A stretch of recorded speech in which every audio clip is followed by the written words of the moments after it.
Amid lights, toasts, and fake smiles, a desperate plea cuts through the celebration.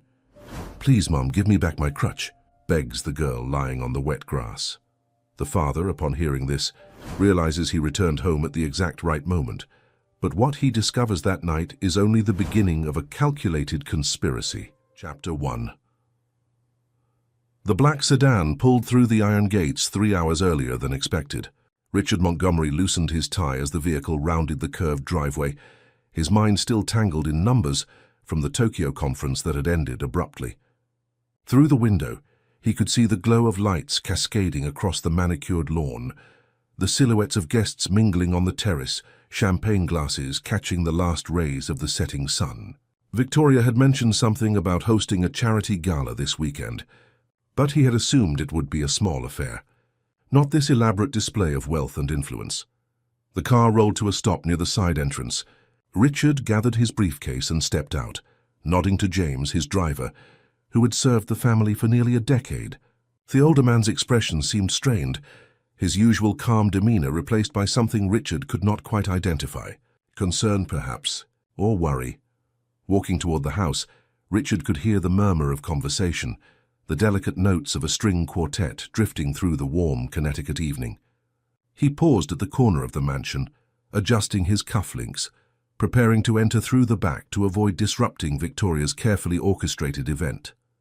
She thrived on these gatherings, on being the perfect hostess, the woman who could charm investors and socialites alike with her practiced smile and impeccable taste. Then he heard it, a sound that sliced through the ambient noise like a knife through silk. A child crying. His child, Emma. Richard moved quickly around the side of the house, past the rose garden that Victoria had redesigned last spring, following the sound to the expansive lawn that stretched behind the terrace. The scene that unfolded before him seemed to exist in a different dimension, a pocket of cruelty hidden just beyond the reach of the party lights. Emma was on the ground, her small body crumpled on the wet grass, her hands reaching desperately towards something just out of her grasp, her crutch, the specialized walking aid that helped her navigate the world after the accident that had taken so much from her 3 years ago. Tears streamed down her face, mixing with the moisture from the evening dew, and her voice cracked as she called out, pleading for help. Standing several yards away, Victoria turned slowly, her emerald gown shimmering in the fading light. Her expression was cold, distant, as if the child before her was merely an inconvenience, a blemish on an otherwise perfect evening. She said something Richard could not quite hear, her lips moving in what appeared to be a sharp rebuke, before turning on her heel and beginning to walk back toward the terrace, where the guests remained blissfully unaware. Something inside Richard broke, not shattered but cracked open, releasing a flood of emotions he had kept carefully contained for too long. The endless business trips, the late nights at the office, the way he had buried himself in work after losing Catherine, Emma's mother, convincing himself that providing for his daughter meant building an empire rather than simply being present. All of it crystallized in this single moment, this image of his 8-year-old child alone and abandoned on the cold ground. He dropped his briefcase and ran. His expensive shoes sank into the soft earth as he crossed the lawn, his breath coming in sharp bursts. Behind him he could hear the music stop, the conversations fade. Someone had noticed. Several someones.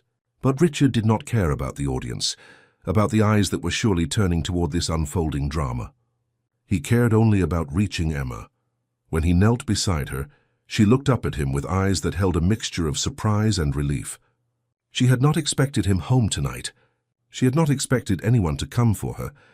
Her small fingers were still outstretched toward the crutch that lay 10 feet away, tossed into the shadows like a piece of unwanted debris. Richard gathered her into his arms, feeling the tremors that ran through her thin frame. The way she curled against him as if trying to disappear. He retrieved the crutch with one hand while holding her with the other, then stood, cradling his daughter against his chest. She weighed so little, this fragile being who carried the memory of her mother in every feature, in the curve of her nose, in the color of her eyes. Victoria had stopped walking. She stood at the edge of the terrace now, one hand gripping the stone balustrade, her face carefully composed, but her eyes betraying a flicker of something that might have been fear. Around her, the guests had fallen silent, their champagne glasses frozen mid-air, their conversations abandoned as they watched the scene unfold. Richard walked toward his wife, each step measured, controlled.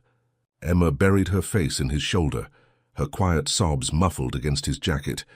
When he reached the terrace stairs, he paused, looking up at Victoria, at the woman he had married 2 years after Catherine's passing, believing she could help fill the void, believing she cared for Emma as her own. He had been catastrophically wrong. Victoria descended the stairs, her movements graceful, despite the tension that radiated from her body. She reached out as if to touch Emma, her voice taking on a honeyed tone that Richard now recognized as performance.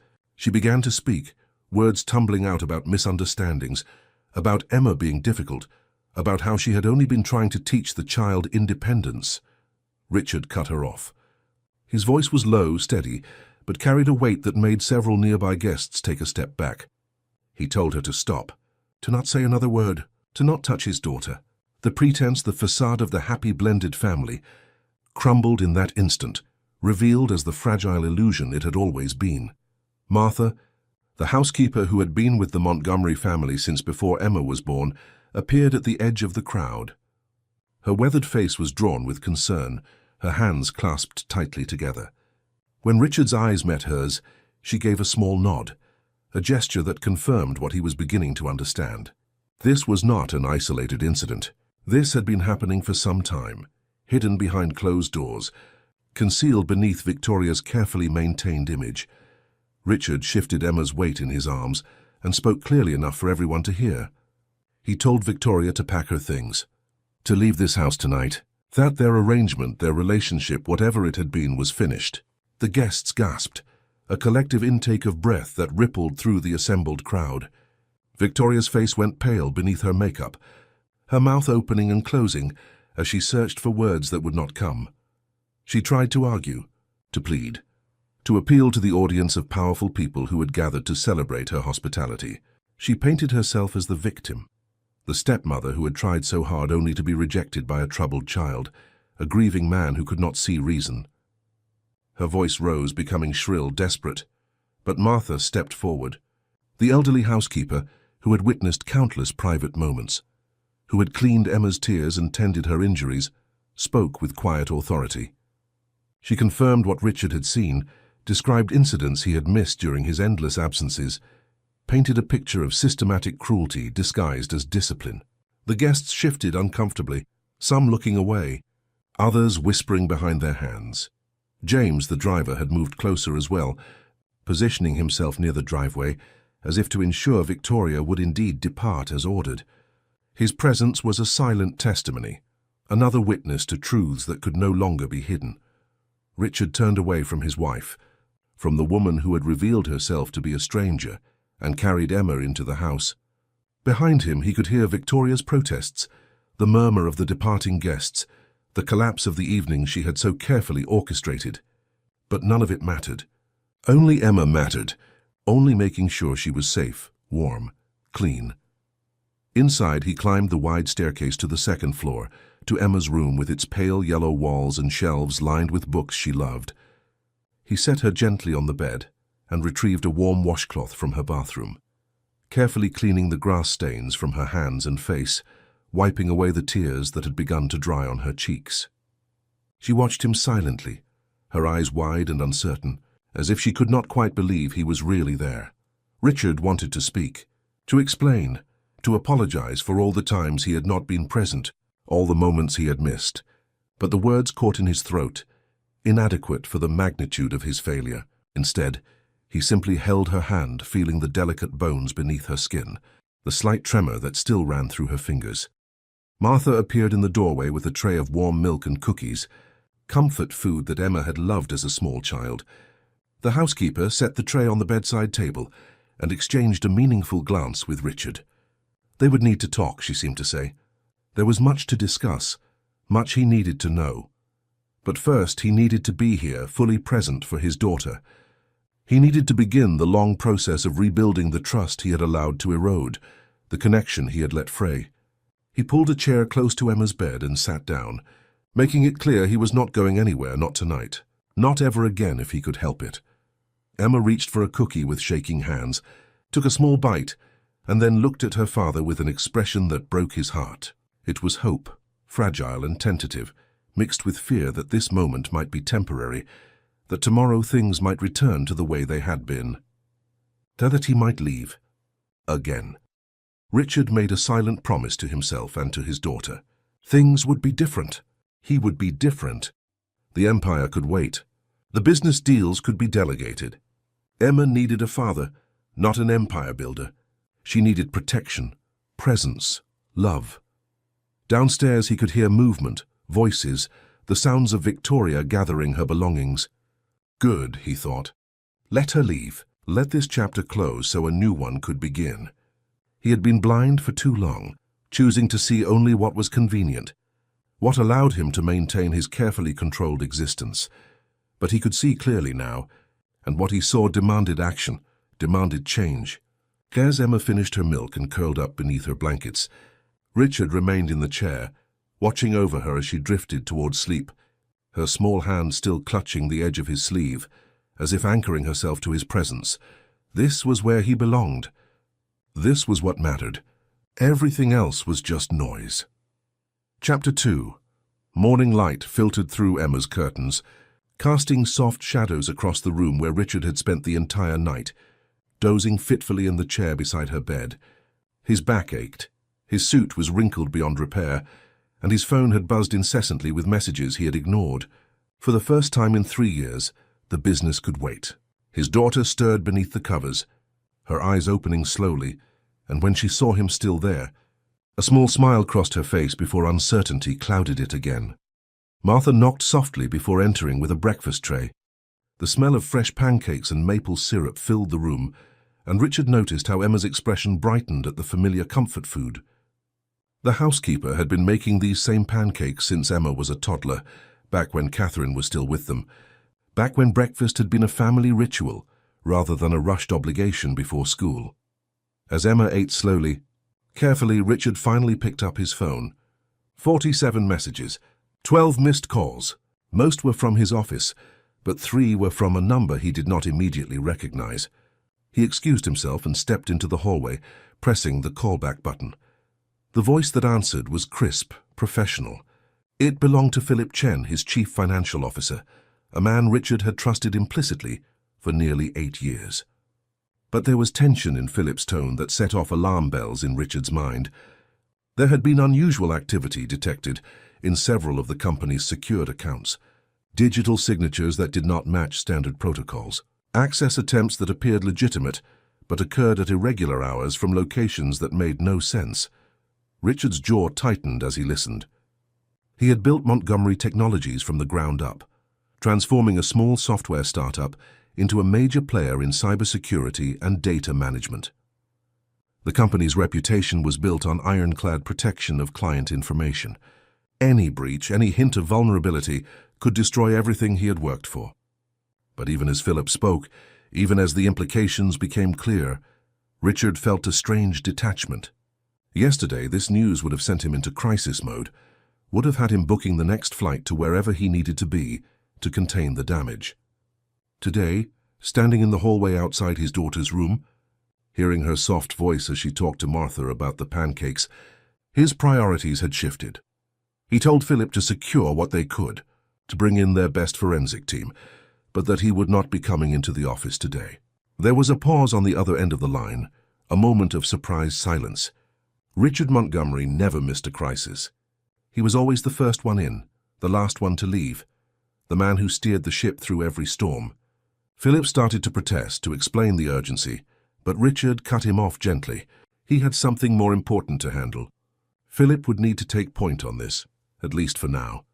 After ending the call, Richard leaned against the wall, processing the information. Corporate espionage was not unheard of in their industry, but the timing felt wrong, suspicious. He had enemies, certainly, competitors who resented his success, former partners who felt slighted by decisions made years ago. One name in particular surfaced in his mind, a man he had deliberately pushed from his thoughts for too long: David Thornton. They had been co-founders once, back when Montgomery Technologies was just an idea sketched on napkins in a college dorm room. But David had wanted to take shortcuts, to compromise on the principles that Richard held sacred. When Richard had bought him out, offering a generous settlement that David had initially accepted, he had thought the matter was closed. But David had a way of holding grudges, of nursing resentment, until it fermented into something toxic. Could he be behind this? The thought seemed paranoid, yet it nagged at Richard's instincts. He returned to Emma's room to find her finishing the last of her breakfast, a bit of color returning to her pale cheeks. Martha had opened the curtains fully, allowing the September sunshine to flood the space, and for a moment, Richard could almost pretend that yesterday had not happened, that his world had not been turned inside out. But then he saw the crutch leaning against the bedside table, and the memory came rushing back. Victoria's cruelty, Emma's tears, the years of absence that had allowed this situation to fester. Martha gestured for him to follow her into the hallway. Once they were out of Emma's earshot, the housekeeper's expression turned grave. She had things to tell him, she said. Things she had witnessed over the past year that she had tried to address with Victoria directly, but had been dismissed. Threatened, even. Victoria had made it clear that if Martha spoke to Richard about their interactions, she would find herself unemployed, her reputation smeared in ways that would make finding new work impossible. Richard listened, as Martha described a pattern of behavior that made his stomach turn. Victoria had been systematically undermining Emma's confidence, criticizing everything from the way she walked to the way she spoke, comparing her unfavorably to other children, to the memory of Catherine in ways that were designed to hurt rather than honor. She had hidden Emma's favorite toys, claiming they were too childish. She had cancelled appointments with the physical therapist, saying they were unnecessary expenses. She had isolated the girl, discouraging friendships, making excuses why Emma could not attend birthday parties or school events. And there was something else, Martha added, her voice dropping to nearly a whisper. She had found Victoria in Catherine's old study several times, the room that Richard had kept locked since his first wife's passing, unable to face the memories contained within. Victoria had somehow obtained a key and had been going through Catherine's belongings, taking items, wearing her clothes, her perfume. It was unsettling, Martha said, obsessive, as if Victoria was trying to become Catherine, to replace her completely. But when that proved impossible, when Richard remained emotionally distant, when Emma remained a living reminder of the woman Victoria could never be, the obsession had curdled into resentment. Richard felt sick. How had he missed all of this? How had he been so blind? But he knew the answer. He had not wanted to see. Looking would have required him to acknowledge his own grief, his own failure to process Catherine's sudden departure from their lives. Remarrying Victoria had been a way to paper over the wound, to pretend that life could return to something resembling normal if he just kept moving forward, kept building, kept achieving. Martha mentioned that she knew of a specialist, a pediatric physical therapist who had an excellent reputation for working with children who had experienced trauma, both physical and emotional. Dr. Sarah Chen had offices in New Haven and came highly recommended. Perhaps it would be good for Emma to see someone who could help with both her mobility and her mental well-being. Richard nodded, grateful for the practical suggestion, for something concrete he could do immediately. As Martha left to attend to household tasks, Richard's phone buzzed again. This time it was a text message from an unknown number. The message was brief, cryptic. "We need to talk about your security breach. Not safe to discuss on regular channels. Meet me at the usual coffee shop. Come alone." It was unsigned, but Richard recognized the phrasing, the way the words were structured. It had to be someone from his inner circle, someone who knew about the breach and had information they did not want to share through official company channels. The usual coffee shop was a small place downtown, a spot where Richard occasionally met with contacts who preferred discretion. He had not been there in months, maybe longer, but the message sender apparently remembered. Richard hesitated. He did not want to leave Emma, not now, not when she needed him most. But if there was critical information about the security breach, information that could protect not just his company, but potentially his family, he needed to hear it. He returned to Emma's room and explained that he needed to step out for an hour, maybe two, but that Martha would be here and that he would be back before lunch. He promised. Emma looked at him with those wide, questioning eyes, and he could see the fear there, the worry that he might not return, that this might be like all the other times, when a business emergency had pulled him away for days or weeks. He knelt beside her bed and took her small hands in his. He gave her his word, looking directly into her eyes, speaking slowly and clearly. He would be back. This was not like before. Things had changed. She was his priority now. Everything else came second. She nodded, not entirely convinced but willing to trust if only tentatively. Richard kissed her forehead and stood, feeling the weight of that promise settle on his shoulders. He would keep it. No matter what the meeting revealed, no matter what crisis emerged at the office, he would be back within 2 hours. James was waiting by the car when Richard came downstairs. The driver's expression was carefully neutral, but there was something in his eyes, a wariness that had not been there before yesterday. As they pulled out of the driveway, Richard asked James directly what he knew about Victoria's behavior toward Emma. The older man's hands tightened on the steering wheel. He had seen things, he admitted. Harsh words when they thought no one was listening. The way Victoria would walk past Emma as if the child were invisible. Once he had witnessed Victoria deliberately trip Emma in the hallway, then berate her for being clumsy. He had wanted to say something, but Victoria had reminded him that she was the lady of the house, that his employment depended on discretion and loyalty.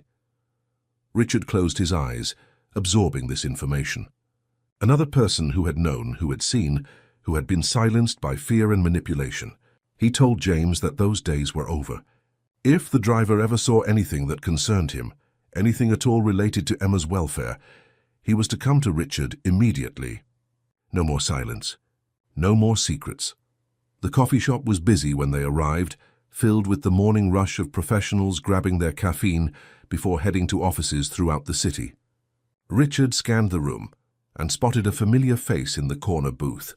Michael Torres, one of his senior security analysts, a man who had been with the company for 5 years and had always demonstrated unwavering loyalty and exceptional skill. But Michael looked nervous now, his eyes darting around the room as if checking for surveillance. Richard slid into the booth across from him. Michael wasted no time with pleasantries. He had been monitoring the network intrusions that Philip had reported, and he had found something disturbing. The access attempts were not coming from external hackers. They were originating from inside the company, from authenticated accounts belonging to legitimate employees. Someone within Montgomery Technologies was actively stealing data, copying proprietary algorithms, client lists, security protocols, and based on the timestamps and patterns, it appeared to be coordinated, possibly involving multiple people. But there was more. Michael had done some digging on his own, off the official network. Using methods that were not exactly approved but were effective, he had traced some of the data exfiltration to a server farm owned by a shell company. And when he looked into that shell company's ownership structure, peeling back layers of corporate obfuscation, he had found a name that made everything click into place. David Thornton. Richard felt a chill run down his spine. David, his former partner, the man he had pushed out of the company a decade ago. It seemed impossible that David could still be harboring such intense resentment after all this time, that he would orchestrate something this elaborate and potentially devastating. But Michael had proof, at least enough to warrant serious investigation. There were financial transfers between the shell company and an account linked to one of Montgomery Technologies' own employees, a man named Brian Foster, who worked in the IT department and had access to nearly every system in the company. Michael slid a thin folder across the table. Inside were printouts of the transactions, screenshots of the suspicious account activity, and a grainy photograph taken in the parking garage showing Brian Foster handing an envelope to someone Michael had identified as an associate of David Thornton's. The evidence was circumstantial, but compelling. Richard thanked Michael for his initiative, his willingness to take risks to protect the company, but he warned the analyst to be careful, to keep this information secure, to trust no one else until they knew the full extent of the conspiracy. As Richard left the coffee shop, his mind was racing. The security breach was not just a random attack. It was a coordinated assault, orchestrated by someone who knew the company's vulnerabilities intimately, someone who had inside help, someone who wanted to destroy everything Richard had built. And if David Thornton was behind this, if he had been planning this for years, waiting for the right moment to strike, then what else might he be planning? What other vulnerabilities might he be targeting? Richard checked his watch. 1 hour had passed since he left home. He had promised Emma he would be back soon, and he intended to keep that promise. But as James drove him back through the tree-lined streets of Greenwich, Richard could not shake the feeling that the world was closing in from multiple directions. His personal life had imploded with the revelation of Victoria's cruelty. His professional life was under attack from a vengeful former partner. And somewhere in the middle of all this chaos was a frightened 8-year-old girl who needed her father to hold everything together, to be strong, to protect her from forces she could not possibly understand. When he arrived home, Emma was in the living room with Martha, working on a puzzle. The simple normalcy of the scene was almost jarring after the intensity of the meeting with Michael. Emma looked up when she heard his footsteps, and her face brightened with relief, and something that might have been the beginning of trust. He had come back. He had kept his promise. It was a small thing, but to Emma, Richard understood, it was everything. He sat down beside her and helped with the puzzle, his hands finding the right pieces almost automatically, while his mind continued to process the information Michael had shared. He needed to act, to protect his company, to stop David Thornton's plan before it could do irreparable damage. But he also needed to be here, to protect Emma, to begin repairing the damage that years of neglect and Victoria's malice had caused. How could he do both? How could he be in 2 places at once? The answer, he realized, was that he could not. He had to choose. And for the first time in his professional life, the choice was clear. Emma came first. The company would have to survive without him at the helm for a while. He had good people, people like Philip and Michael who could handle the crisis. But Emma had only him. She had no one else to turn to, no one else to protect her. He had failed her once by prioritizing work over family. He would not make that mistake again. Chapter 3. Across town, in a dimly lit bar that catered to a clientele more interested in discretion than ambiance, Victoria Montgomery sat in a corner booth, her designer handbag clutched tightly in her lap, her perfectly manicured nails tapping an agitated rhythm against the leather. She had spent the night at the Plaza Hotel, using a credit card that was still linked to Richard's accounts, ordering room service and expensive wine to numb the shock and humiliation of being cast out of her own home in front of the most influential people in Connecticut's social circles. Her phone had been ringing constantly. Text messages from so-called friends, people who had smiled at her just hours ago, now sending carefully worded inquiries that were really just attempts to gather gossip. By morning, the story would be everywhere. Victoria Ashford Montgomery, the woman who had clawed her way up from a modest background to marry one of the wealthiest tech moguls on the East Coast, had been publicly expelled from her own home. The shame of it burned hotter than any anger she felt toward Richard. A man slid into the booth across from her. He was younger than Victoria by at least 10 years, with the kind of practiced charm that came from years of using his looks to extract money and favors from women who should have known better. His name was Marcus Steele, though Victoria suspected that was not the name on his birth certificate. She had met him 6 months ago at a gallery opening, had been flattered by his attention, had allowed herself a brief and regrettable affair that had ended when she realized he was more interested in her connections and bank account than in her. Marcus smiled, that same easy grin that had once made her feel young and desirable. He had heard about last night, he said. The whole city had heard about it by now. Social media was ablaze with speculation and second-hand accounts from guests at the gala. Some were sympathetic to Victoria, painting her as the victim of an ungrateful child and an unstable husband. Others were less kind, suggesting she had gotten exactly what she deserved. Victoria wanted to snap at him, to tell him to leave her alone, but she had called him, had reached out in a moment of desperation because she had nowhere else to turn. Her own family had distanced themselves from her years ago when she had made it clear that she was embarrassed by their blue-collar roots. The society friends she had cultivated were already pulling away, not wanting to be associated with scandal. Marcus was sleazy and opportunistic, but at least he was here. He leaned forward, his voice dropping to a conspiratorial whisper. He had an idea, he said. A way for Victoria to regain her position, to hurt Richard where it would devastate him most, and to secure a financial settlement that would set her up for life.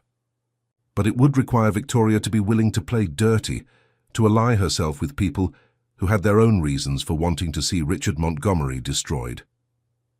Victoria listened as Marcus explained. He had connections, he claimed, people who moved in different circles, people who understood how to manipulate media narratives and public opinion. And more importantly, he knew someone who had been waiting for years for an opportunity to strike at Richard, a former business partner who felt he had been cheated, who had been building resources and contacts, waiting for the perfect moment to exact revenge. David Thornton. The name meant nothing to Victoria at first, but as Marcus filled in the details, she began to understand. David Thornton had co-founded Montgomery Technologies with Richard, had been pushed out in what he considered a hostile takeover disguised as a buyout, and had spent the last decade building his own tech company while nursing a profound grudge. He had money now, influence, and a network of people who owed him favors, and he had been monitoring Richard's life, looking for weaknesses, waiting for an opening. Victoria's expulsion from the Montgomery household was exactly the opening David had been waiting for. A disgruntled ex-wife with intimate knowledge of Richard's personal life, his routines, his vulnerabilities, someone who could provide information, who could help orchestrate a campaign that would destroy Richard's reputation while simultaneously attacking his business from the inside. Marcus had already reached out to David on Victoria's behalf, he explained. David was interested, very interested. A third person joined them at the booth. He was older than Marcus, but younger than Victoria, dressed in an expensive suit that marked him as successful but not ostentatious. His handshake was firm, his smile measured. He introduced himself as David Thornton, and Victoria felt a chill run through her as she met his eyes. They were cold, calculating, the eyes of someone who had long ago learned to mask emotion behind a veneer of professional courtesy. David ordered drinks for the table and then got straight to business. He explained that he had been working for months to infiltrate Montgomery Technologies, to plant people inside the company who could feed him information and create chaos. The security breaches that Richard had discovered were just the beginning. But to really bring Richard down, David needed to attack him on multiple fronts, professionally and personally. The business vulnerabilities would destroy his company, but to truly break him, they needed to go after what he valued most: his reputation, his relationship with his daughter, the public image he had carefully cultivated as a genius entrepreneur and devoted single father who had rebuilt his life after tragedy. Victoria listened, her heart pounding. Part of her recoiled at the coldness of the plan, at the idea of using Emma as a pawn in this game of revenge. But another part of her, the part that had been humiliated and cast aside, that had spent years trying to live up to the ghost of Catherine Montgomery, and failing, that part wanted Richard to suffer as she was suffering. He had made her look like a fool. He had believed the word of a child and a housekeeper over his own wife. He had destroyed her social standing in a single evening. Why should she show him any mercy? David laid out the strategy. They would launch a media campaign painting Richard as a neglectful father who had been too focused on his business to notice his daughter's needs. Victoria would position herself as the caring stepmother who had tried to help, but had been pushed away by a man who could not handle criticism or admit his failures. They would leak carefully selected information to tabloid reporters, to social media influencers, to anyone who could help shape the narrative.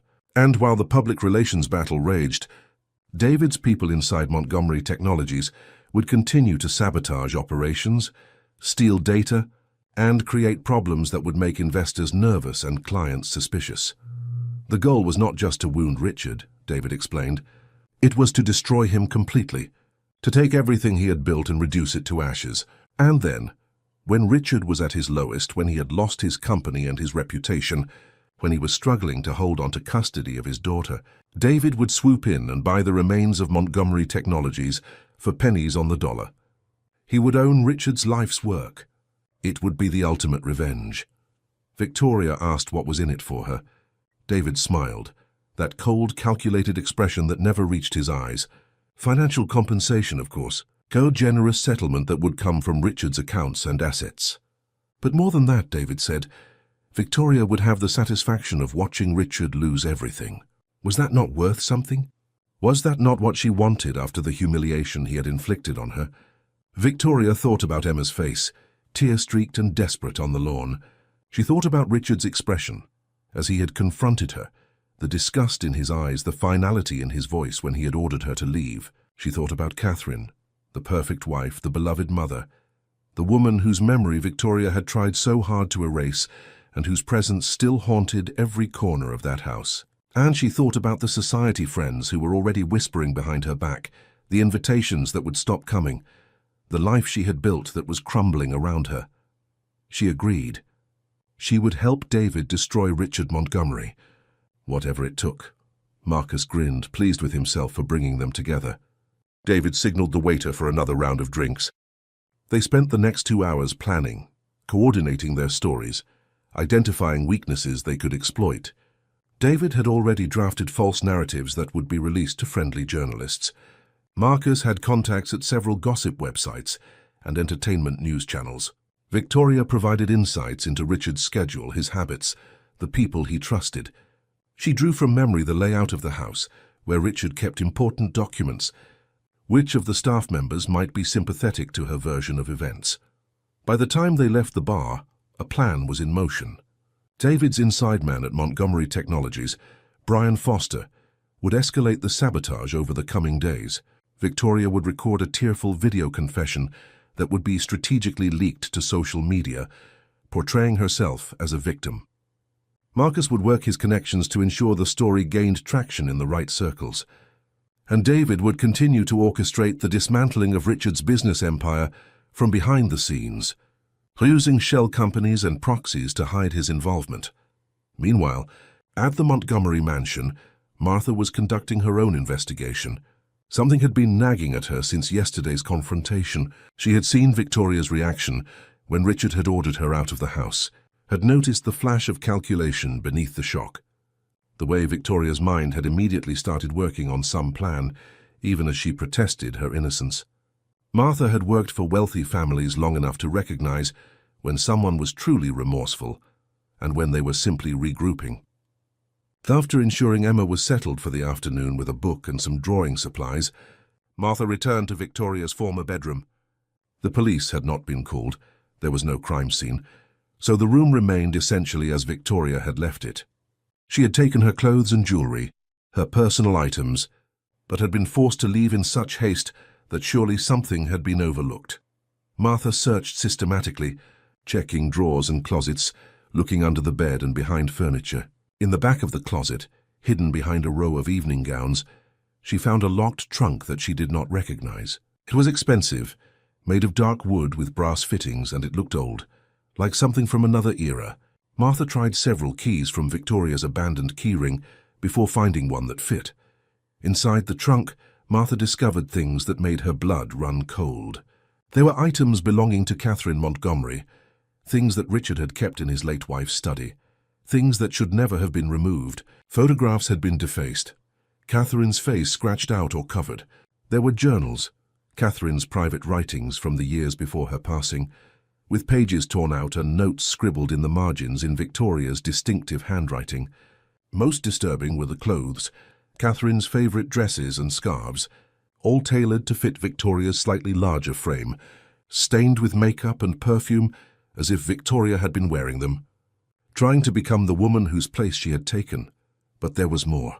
Tucked beneath the clothing was a USB drive. Martha pulled it out, turning the small device over in her hands. She knew she should give it to Richard immediately, but curiosity got the better of her. She took the drive to the study, locked the door and plugged it into the computer. The files on the drive painted a damning picture. There were videos, taken by the security cameras Victoria had secretly installed throughout the house, showing her accessing Richard's computer late at night when he was away on business trips. The footage showed her using some kind of device to bypass his passwords, downloading files, photographing documents. There were folders full of these downloaded files, proprietary information about Montgomery Technologies, client lists, strategic plans, financial projections. But even more incriminating were the chat logs, conversations between Victoria and people Martha did not recognize. Discussions about the best times to access Richard's office. Exchanges about payment schedules, about how much information was worth, about the ultimate goal of destroying Montgomery Technologies from within. And there, in black, and white was David Thornton's name, along with discussions about how he planned to use the stolen information to undermine Richard's business, while simultaneously launching a public relations campaign to destroy his personal reputation. Martha's hands shook as she scrolled through the evidence. Victoria had not just been a cruel stepmother. She had been a spy, actively working to betray the man she had married, stealing from him, collaborating with his enemies. And the plan extended beyond just corporate espionage. There were messages discussing Emma, ways to use the child to hurt Richard, suggestions about how to manufacture evidence of neglect or abuse that could be used in a custody battle. Martha ejected the USB drive and held it tightly in her fist. This was bigger than she had imagined. This was not just about a failed marriage or a woman's cruelty toward a stepchild. This was conspiracy, theft, possibly even grounds for prosecution. Richard needed to see this immediately. But Martha knew she had to be careful. If Victoria or her allies suspected that their plans had been discovered, they might accelerate their timeline, might do something desperate and dangerous. She placed the USB drive in her pocket and left the study, making sure to lock it behind her. As she walked down the hallway, she passed Emma's room and heard the girl humming softly to herself, a tuneless melody that spoke of a child trying to comfort herself in the midst of uncertainty.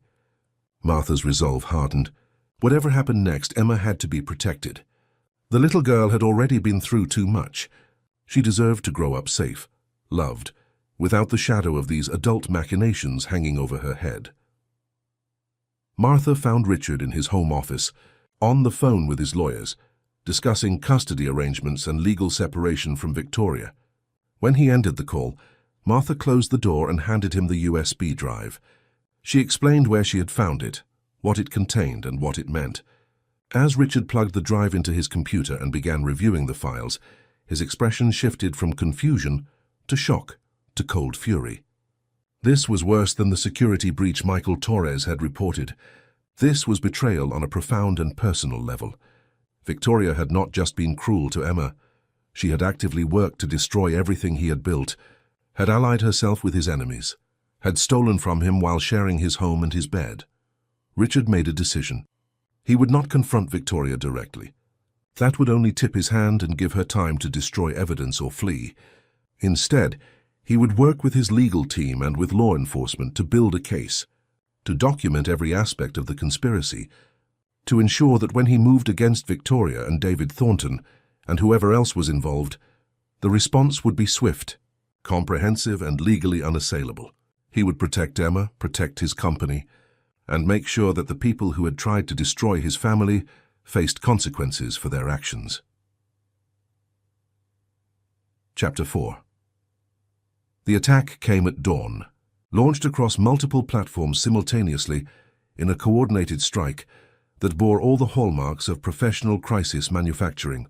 Richard's phone began buzzing incessantly at 6 in the morning. Alerts from his publicist, his legal team, board members, friends, all directing him to the same nightmare unfolding across social media and news websites. The headline on Connecticut Today's gossip section screamed in bold letters, "Tech mogul's dark secret. Stepmother reveals years of neglect and emotional manipulation." Below it was a photograph of Victoria, her eyes red and swollen, makeup artfully smudged to suggest genuine tears.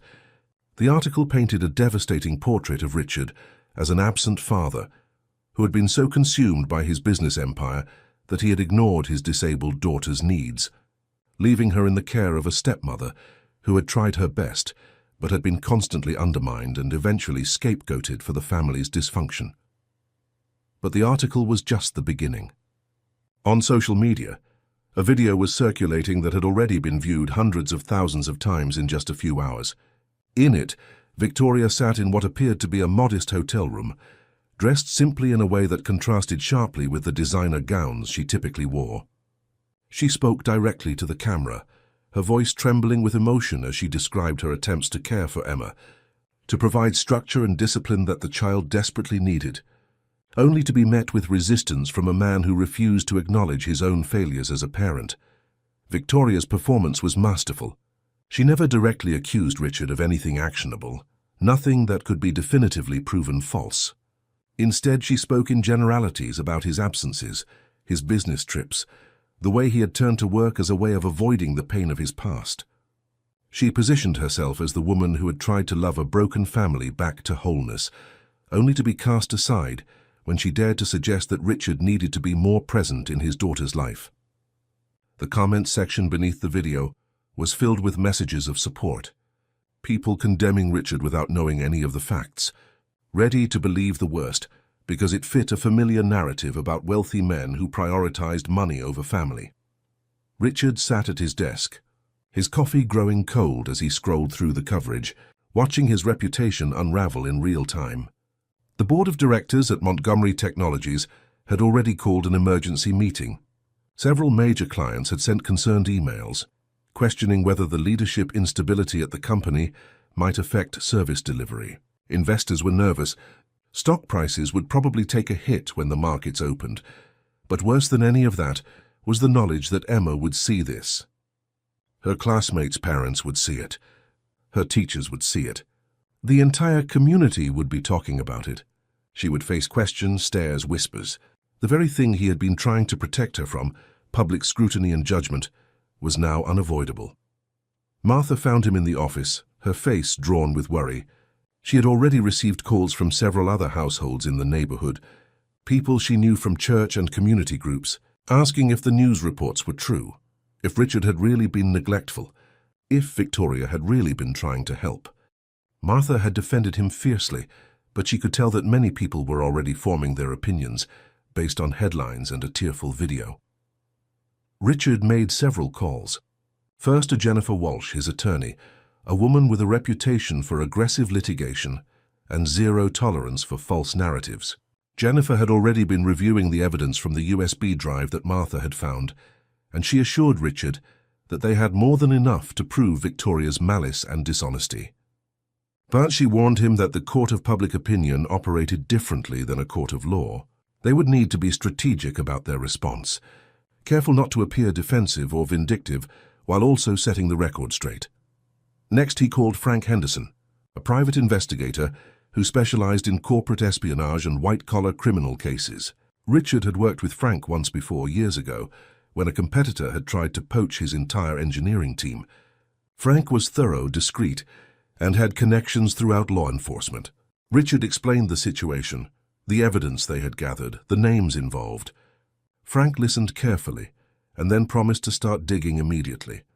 If David Thornton was behind this, if he had been coordinating with Victoria and had planted people inside Montgomery Technologies, Frank would find the proof. The investigator also suggested something else. They needed to check the house for surveillance devices. If Victoria had been secretly recording inside the home, there might be other cameras or listening devices they had not yet discovered. Frank would send a team over that afternoon to sweep the entire property. Richard agreed, feeling a sick sensation in his stomach at the thought that Victoria had been watching, recording, gathering ammunition for months or even years. Before Emma woke up, Richard sat down with Martha to discuss how they would handle the day. Emma would need to be told something, prepared for the possibility that other children at school might say things, might repeat what their parents had been discussing over breakfast. But they needed to frame it in a way that would not frighten her, that would not make her feel responsible for the adult conflicts swirling around her. Martha suggested keeping Emma home from school for a few days, giving things time to settle, but Richard shook his head. Running and hiding would only make Emma feel like they had something to be ashamed of. They had done nothing wrong. Victoria was the one who had been cruel, dishonest, criminal. They would not let her force them into isolation. When Emma came downstairs for breakfast, she was quieter than usual, moving slowly with her crutch, her eyes cautious, as if she was waiting for something bad to happen. Richard pulled out a chair for her and sat down across the table. He explained as simply as he could that Victoria was saying untrue things about their family, trying to make herself look good by making him look bad. Some people might believe her because they did not know the whole story, but the truth would come out eventually. In the meantime, If anyone at school said something mean or asked uncomfortable questions, Emma should tell her teacher and they would handle it. He emphasized that none of this was her fault, that she had done nothing wrong, that he was proud of her and would always protect her. Emma listened carefully, processing the information. Then she asked a question that broke Richard's heart. Did people think she was lying? Did they think she had made up the story about Victoria being mean? Richard assured her that anyone who mattered, anyone who knew her, understood that she was telling the truth. The people who believed Victoria's lies did not know them, had never seen how brave and strong Emma was. Their opinions did not matter. What mattered was that they knew the truth, and they would stand by it together. At Montgomery Technologies headquarters, Philip Chen was dealing with his own crisis. The security breaches had escalated overnight, with several more instances of unauthorized data access flagged by the monitoring systems. The IT department was in chaos, trying to identify the source while also maintaining operations for legitimate clients. Philip had ordered a complete audit of all employee access credentials, a process that would take days and disrupt normal workflows, but it was necessary. They could not continue operating while someone was actively stealing their most valuable assets. Brian Foster, the IT employee that Michael Torres had identified as suspicious, had called in sick that morning. His absence was noted, flagged as potentially significant. Philip authorized Frank Henderson's team to investigate Foster's activities more closely, including obtaining phone records and surveillance footage from areas where he had been spotted meeting with unknown individuals. At exactly 9 o'clock, the legal team that Jennifer Walsh had assembled arrived at Richard's home. There were 4 attorneys, each specializing in a different aspect of the case. One focused on family law and custody issues. Another handled corporate litigation and trade secret theft. A third was an expert in defamation and media law. The fourth specialized in white-collar investigations and had connections with federal prosecutors who might be interested in the scope of the conspiracy against Montgomery Technologies. They spent 3 hours reviewing all the evidence, watching the security footage from Victoria's USB drive, reading through the chat logs that revealed her coordination with David Thornton, examining financial records that showed suspicious transfers and payments. The attorneys agreed that they had grounds for multiple legal actions. They could pursue Victoria for theft of trade secrets, for attempted fraud, potentially even for conspiracy to commit corporate sabotage. David Thornton could be charged as an accomplice, and Brian Foster's involvement constituted a clear violation of his employment contract and potentially criminal statutes related to computer fraud. But Jennifer cautioned patience. If they moved too quickly, if they tipped their hand before gathering all the evidence and securing witness testimony, the conspirators might destroy evidence or flee. She recommended a methodical approach. First, secure search warrants for Victoria's hotel room, for David Thornton's office and home, for Brian Foster's residence and personal devices. Second, depose witnesses who might have information, including employees at Montgomery Technologies who had noticed unusual behavior from Foster. Third, prepare a comprehensive media response that would counter Victoria's narrative without appearing vindictive. While the legal team worked, Frank Henderson's surveillance team arrived to sweep the Montgomery mansion. They found 3 hidden cameras that Victoria had installed, one in Richard's home office, one in the master bedroom, and one in the hallway outside Emma's room. Each camera was wireless, transmitting to a receiver that Victoria must have taken with her when she left, but the devices themselves contained memory cards with weeks of recorded footage. The team also found a keylogger attached to Richard's computer, a device that had been recording every password and keystroke he made. The discovery was both validating and deeply disturbing. Victoria had been systematically spying on him, on Emma, gathering information that could be used against them. The footage from the hallway camera might even show Victoria's interactions with Emma, the moments of cruelty that Martha had described. Richard authorized the team to preserve all the footage and turn it over to law enforcement as evidence. By midday, the story had evolved. Several of the guests who had been at the gala were now coming forward with their own accounts, posting on social media about what they had actually witnessed that night. A prominent socialite named Caroline Whitmore, who had been standing near the terrace when Richard confronted Victoria, wrote a detailed thread describing the scene, how she had seen Emma on the ground crying, how Victoria had walked away without helping, how Richard's response had been that of a father protecting his child. Caroline's account was measured, factual, and carried weight because of her own reputation in the community. Other witnesses followed. A couple who had been in the garden described hearing Victoria speak harshly to Emma minutes before Richard arrived. Their business associate of Richard's posted about his character, his dedication to his company and his employees, countering the narrative that he was negligent or cruel. The tide of public opinion was beginning to shift slowly. As people who actually knew the family spoke up against the manufactured story Victoria had tried to sell. At school, Emma's day was difficult, but not as terrible as Richard had feared.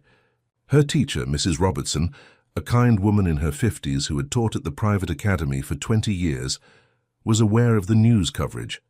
She pulled Emma aside during recess and assured her that she was safe, that if anyone bothered her, they would face consequences. Several of Emma's classmates did ask questions, some innocently curious, others cruelly parroting things they had heard from their parents. But Emma remembered what her father had told her. She said simply that her stepmother had been mean and had lied, and that her father was taking care of everything. Mrs. Robertson nodded approvingly and made a mental note to contact Richard, to offer whatever support the school could provide. That evening, Richard sat with Emma in the garden, the same place where everything had changed just 2 days ago. The grass had been freshly mowed, and the setting sun painted everything in shades of gold and amber. Emma was tired from the emotional weight of the day, but she seemed more settled, as if speaking the truth to her classmates had been empowering rather than frightening. Richard told her about the therapist Martha had recommended, Dr. Sarah Chen. He explained that Dr. Chen helped children who had been hurt, both in their bodies and their hearts, to feel better and stronger. Emma asked if it would hurt, if there would be needles or medicine. Richard promised that it would not hurt, that it would mostly be talking and exercises, gentle movements to help her leg get stronger, and conversations to help her feel happier. Emma considered this and then nodded. She would try it, she said. She wanted to get better. She wanted to be able to run like the other kids, to not need the crutch anymore. Richard felt a swell of pride and hope. Despite everything she had been through, Emma was still fighting, still believing in the possibility of healing and improvement. He promised her that they would do this together, that he would be with her every step of the way, that she would never face these challenges alone again. Inside the house, Martha was preparing dinner when her phone rang. It was a woman she knew from her previous employment, another housekeeper who worked for a family in Victoria's social circle. The woman spoke in hushed tones, saying she had heard things, seen things that Martha should know about. Victoria had been at a restaurant that morning with 2 men, one young and flashy, the other older and coldly professional. They had been discussing Richard, talking about ways to increase pressure, to make things worse before they got better. The housekeeper had not heard all the details, but it was clear they were planning something, coordinating their next move. Martha thanked her friend and immediately relayed the information to Richard. He was not surprised. Victoria had shown herself to be vindictive and calculating. Of course she would not stop with one media blitz. She would keep pushing, keep trying to find ways to hurt him, to turn public opinion against him, to damage his business and his relationship with Emma. But now that Richard knew what he was facing, now that he had evidence and legal support and investigators tracking every move, he was ready. The war Victoria had started would not end the way she hoped. Instead, it would end with her facing the consequences of her own cruelty and deception. Late that night, after Emma was asleep and the house was quiet, Richard stood in his home office, reviewing everything they had gathered. The videos from the hidden cameras, the chat log showing coordination between Victoria and David Thornton, the financial records proving Brian Foster had been paid for stealing company secrets, the witness statements from the gala. The evidence was overwhelming, comprehensive, damning. Jennifer Walsh was confident that they could get search warrants executed within 48 hours. That law enforcement would move quickly once they understood the scope of the conspiracy. Richard thought about the path ahead. There would be more media attention, more scrutiny, more difficult days. The legal proceedings would be complex and probably lengthy. David Thornton would fight back, would use his own resources and connections to try to muddy the waters. But Richard was determined, not for revenge, though he would be lying if he said there was not a part of him that wanted to see Victoria in. David faced justice, but more than that he was fighting for Emma, for her future, for her right to grow up safe and protected, without the shadow of Victoria's malice hanging over her, for her chance to heal, both physically and emotionally, and to become the strong, confident person he knew she could be. That was what mattered. That was worth fighting for, and fight he would with everything he had, until his daughter was truly and finally safe. Chapter 5. The search warrants were executed simultaneously at 7 in the morning, a coordinated operation involving local police, federal investigators, and private security teams hired by Montgomery Technologies. At the Plaza Hotel, Victoria answered the door to find 4 officers and 2 FBI agents standing in the hallway, legal documents in hand. Her face, still puffy from sleep and last night's drinking, went pale as they explained that they had authorization to search her room and seize any electronic devices, documents or materials related to the theft of trade secrets from Montgomery Technologies. Marcus Steele, who had spent the night in Victoria's room, tried to object, positioning himself between Victoria and the officers with the bravado of someone who had watched too many crime dramas and misunderstood his own importance in the situation. An officer calmly informed him that obstruction would result in additional charges, and Marcus quickly stepped aside, his earlier confidence evaporating as the reality of federal involvement became clear. This was not a domestic dispute or a messy separation. This was a criminal investigation into corporate espionage and conspiracy. The agents worked methodically, photographing everything before touching it, bagging Victoria's laptop, her phone, a tablet they found hidden in her luggage, and several thumb drives in her purse. They found printouts of documents that clearly came from Richard's personal files, handwritten notes in Victoria's distinctive script detailing meeting times and dates that corresponded exactly with the suspicious data access at Montgomery Technologies. One agent discovered a burner phone taped to the underside of a drawer, a device that Victoria had apparently been using to communicate with her co-conspirators in ways she thought could not be traced. Victoria demanded to call her lawyer, her voice rising to a near shriek as she realized how thoroughly her plans had been uncovered. The lead agent calmly informed her that she was certainly entitled to legal representation, but that the search would continue regardless. They were executing a valid warrant based on probable cause, and nothing she said or did would stop the process. Marcus tried to film the proceedings with his phone, but an officer confiscated the device as potential evidence, explaining that any recordings he had made might be relevant to the investigation. Across town, at David Thornton's sprawling estate in the wealthy enclave of Riverside, a similar scene was unfolding. David answered the door in his robe, coffee cup in hand, and his practiced composure cracked immediately when he saw the badges and legal papers. His attorney, whom he had called the moment he saw the first police vehicle pull up his driveway, arrived 20 minutes into the search and could only watch as investigators dismantled David's home office, seizing computers, filing cabinets full of documents, and most damning, a safe that contained cash payments marked with dates and names that corresponded to Brian Foster's employment at Montgomery Technologies. David tried to maintain his businessman persona, speaking calmly about misunderstandings and legal procedures, suggesting that this was all an overreaction by a competitor who could not handle legitimate business pressure. But the lead investigator, a veteran FBI agent named Sarah Martinez, who had built a career on dismantling corporate fraud schemes, was not impressed. She had reviewed the evidence that Richard's legal team had provided, had seen the chat logs and financial transfers, had traced the digital breadcrumbs that led directly back to David's network of shell companies and offshore accounts. This was not ambiguous. This was not a gray area. This was clear, prosecutable conspiracy.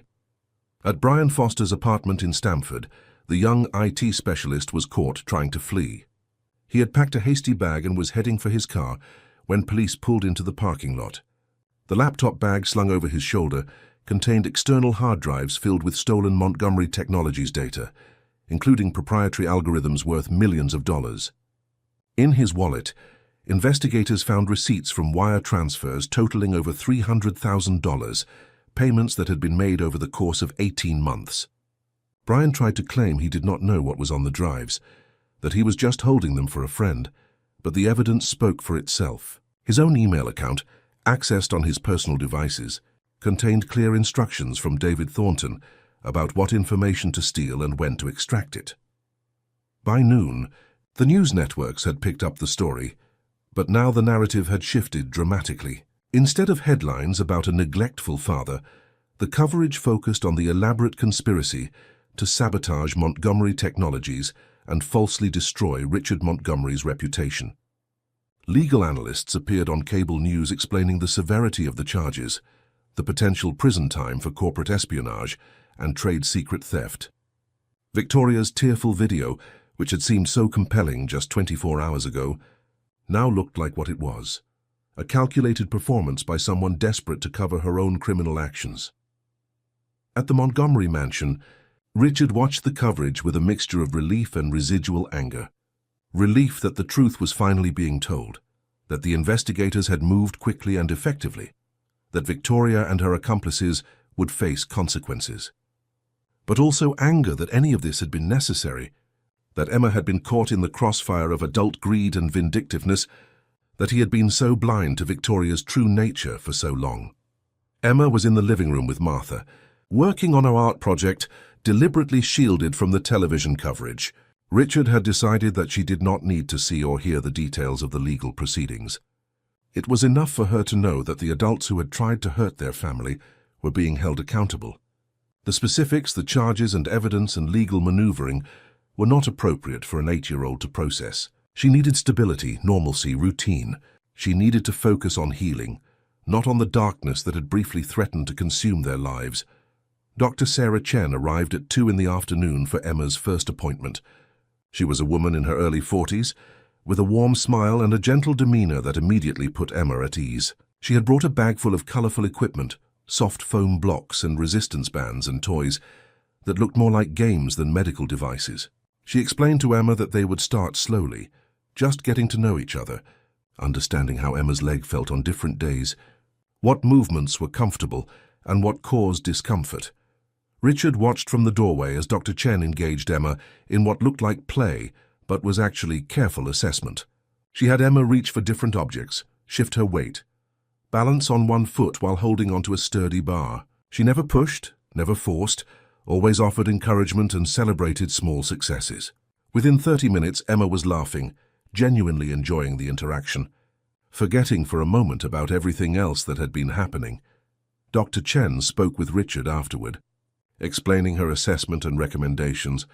Emma's physical limitations were significant, but not insurmountable.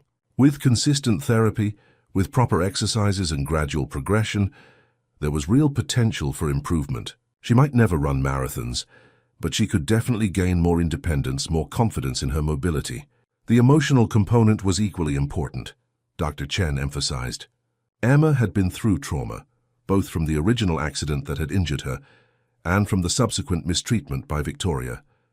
Building her physical strength needed to happen alongside building her emotional resilience and self-worth. Richard agreed to a schedule of 3 sessions per week, with home exercises to be done daily. Dr. Chen would also connect them with a child psychologist who specialized in trauma recovery, someone who could help Emma process what she had experienced and develop healthy coping mechanisms. Richard was committed to whatever Emma needed, whatever would help her heal and thrive. That evening, Jennifer Walsh called with an update. The prosecutors were extremely interested in the case. The evidence of corporate espionage was solid, and the coordination between Victoria, David Thornton, and Brian Foster constituted a clear conspiracy. The federal charges would likely take precedence over any state-level accusations, which meant this would be prosecuted aggressively. Victoria and David would face significant prison time if convicted, and even if they managed to negotiate plea deals, their reputations were destroyed beyond repair. But Jennifer had something else to tell him, something that made the legal victory feel even more complete. Victoria's attorney had called, inquiring about the possibility of a settlement.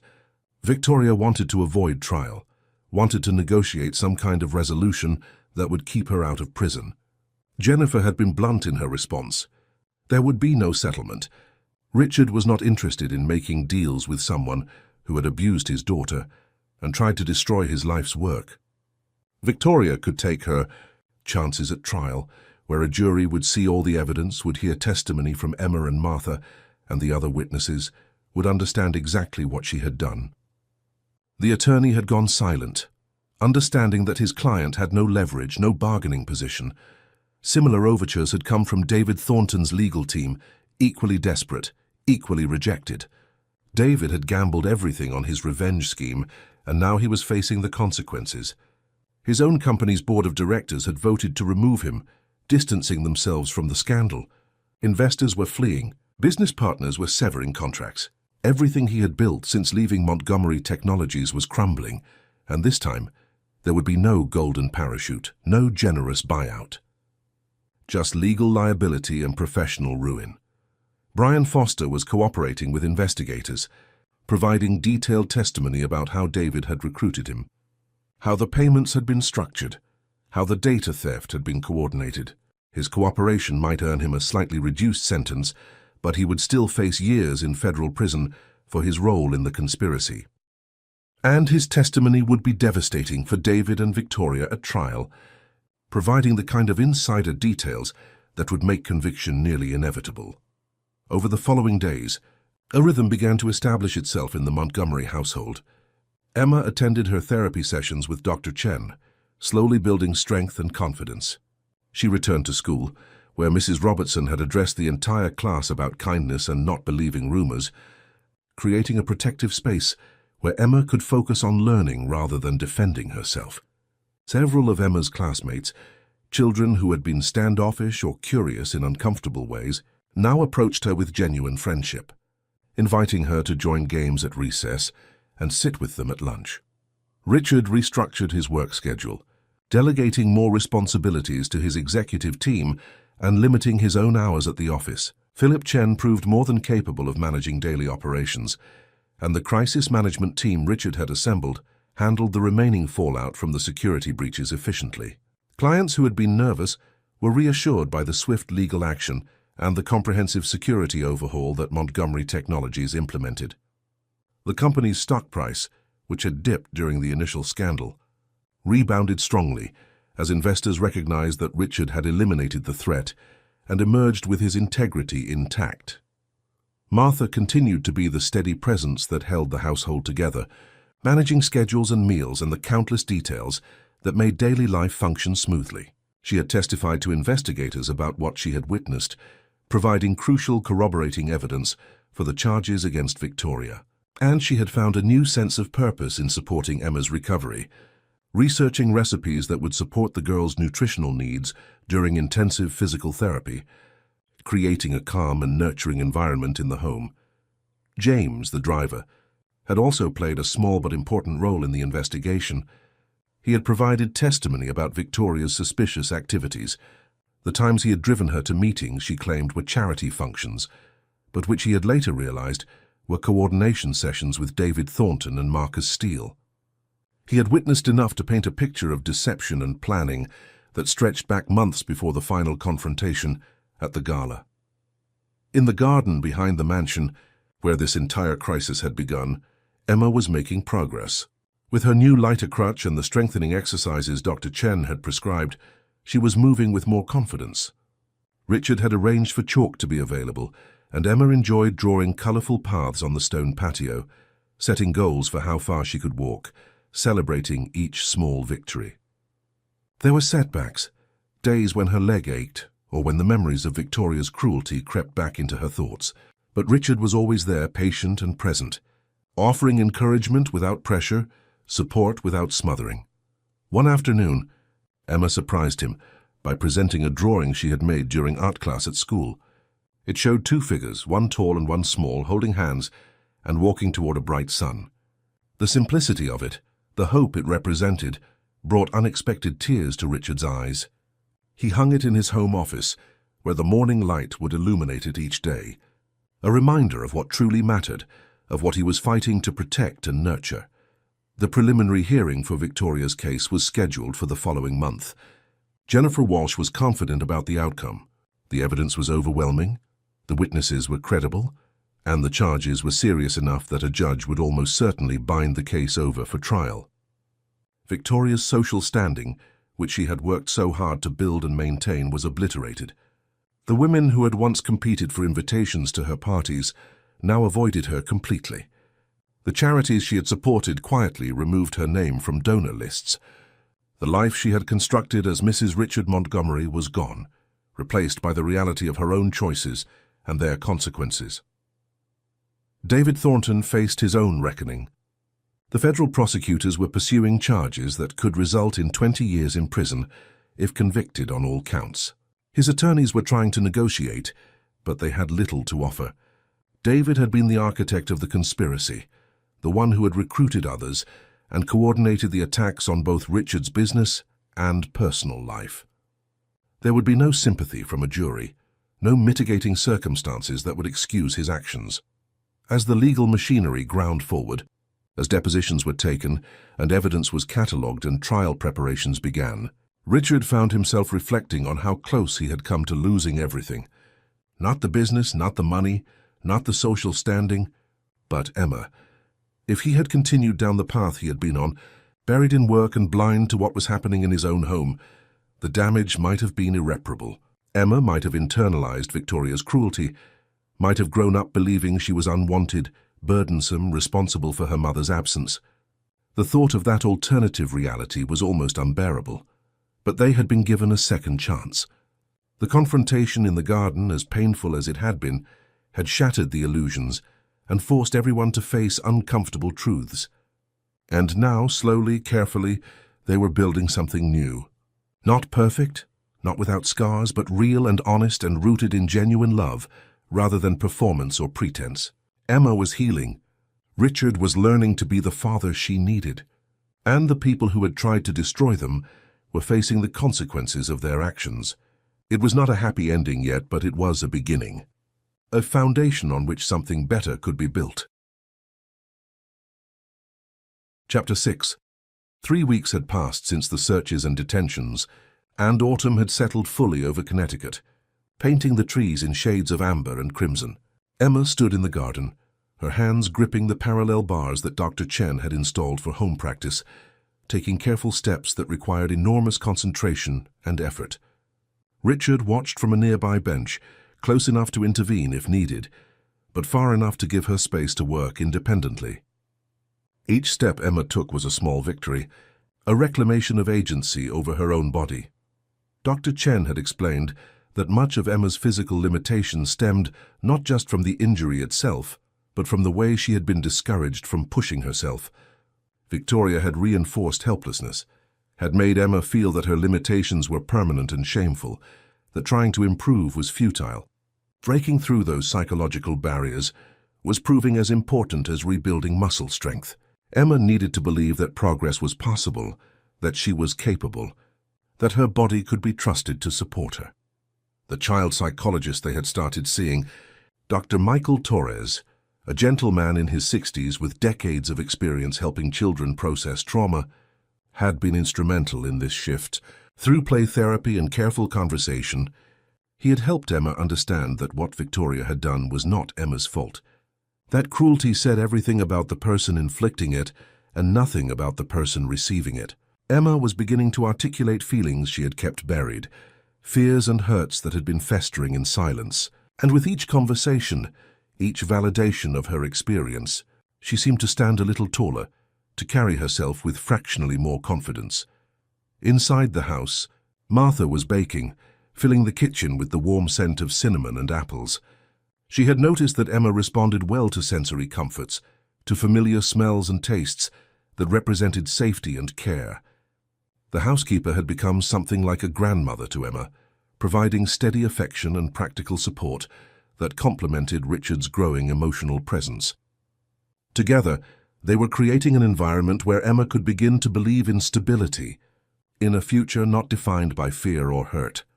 Richard's phone buzzed with a call from Jennifer Walsh. The attorney had news about the legal proceedings.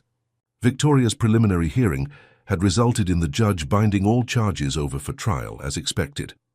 But Victoria's legal team had presented something during the hearing that Jennifer felt Richard should know about: a psychiatric evaluation commissioned by Victoria's attorneys, attempting to establish mitigating circumstances. The evaluation painted Victoria as someone with severe attachment issues stemming from her own childhood, someone who had been obsessed with the idea of replacing Catherine rather than accepting her own identity, someone whose actions, while wrong, were driven by mental illness rather than malicious intent. Jennifer was clear that this would not absolve Victoria of legal responsibility. The evidence of premeditation, of coordination with David Thornton, of systematic theft and deception was too strong. But it might influence sentencing, might generate some sympathy from jurors who were looking for a reason to show mercy. And it revealed something about Victoria's psychology that, while not excusing her behavior, provided some context for understanding it. Richard listened, processing this information. Part of him felt that understanding Victoria's motivations was irrelevant, that her actions spoke for themselves, regardless of what psychological dysfunction drove them. But another part of him, the part that was learning to process his own grief and mistakes, recognized that people were complicated, that cruelty often grew from pain and insecurity, that even someone as seemingly calculating as Victoria might be a deeply damaged person acting out unresolved trauma.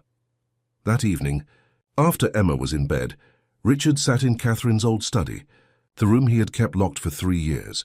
Martha had cleaned it after Victoria's belongings had been removed, had restored it to something resembling its original state. Richard looked at the photographs on the shelves, images of Catherine laughing, of the three of them together when Emma was a toddler, of happier times that felt both achingly close and impossibly distant. He had loved Catherine completely, had built his entire understanding of family and partnership around their relationship. When she had been taken from them in that senseless accident, a drunk driver running a red light and ending her life instantly, Richard had not known how to process the loss. He had shut down emotionally, had thrown himself into work, had tried to rebuild normalcy by finding a replacement mother for Emma, rather than doing the harder work of grieving and healing. Victoria had seemed perfect for the role, polished and capable, willing to step into a ready-made family. He had not looked deeper, had not questioned her motivations, had not noticed the warning signs because he had not wanted to see them, and Emma had paid the price for his blindness. His young daughter, already dealing with the trauma of losing her mother and the physical challenges from that same accident, had been subjected to Victoria's twisted attempts to become Catherine, to erase the past and claim the love that could not be transferred or manufactured. Richard felt the weight of his failure, the knowledge that his choices had allowed Emma to be hurt. No amount of legal justice against Victoria could undo that. He could only move forward, could only try to be better, to be present, to ensure that Emma never felt abandoned or unprotected again. Dr. Torres had suggested that Richard might benefit from his own therapy, from working through his grief and guilt with a professional who could help him develop healthier coping mechanisms. Richard had resisted at first, feeling that his priority needed to be Emma, that his own emotional processing was secondary. But Dr. Torres had gently pointed out that Richard's ability to support Emma was directly connected to his own mental health. That unprocessed grief had a way of seeping into relationships and limiting emotional availability. If Richard wanted to be the father Emma needed, he would need to face his own pain rather than continuing to bury it in work and avoidance. Richard had scheduled his first appointment with a grief counselor for next week. It felt vulnerable, admitting that he needed help, that he could not simply push through on determination alone. But Emma's courage in facing her own therapy had inspired him. If his 8-year-old daughter could be brave enough to confront her fears and work on her healing, surely he could do the same. The trial date for Victoria and David Thornton had been set for early December. Brian Foster had already pleaded guilty to lesser charges in exchange for his testimony, accepting a 3-year sentence and permanent prohibition from working in any technology field, requiring security clearance. His cooperation had filled in crucial details about the conspiracy, including the timeline of when David had first approached him, how the payments had been structured to avoid detection, and what specific data had been stolen and passed along.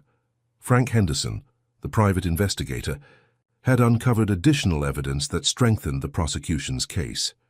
He had found that David Thornton had been planning this revenge scheme for years, had set up the shell companies and offshore accounts long before Victoria had entered the picture. Victoria had been a convenient addition to his plan, someone with access to Richard's personal life and home, but David would have found another way to strike if she had not been available.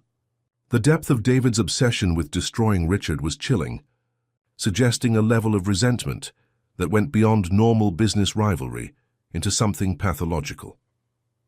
At Montgomery Technologies, the security overhaul was complete. New protocols had been implemented, requiring multiple layers of authentication for sensitive data access.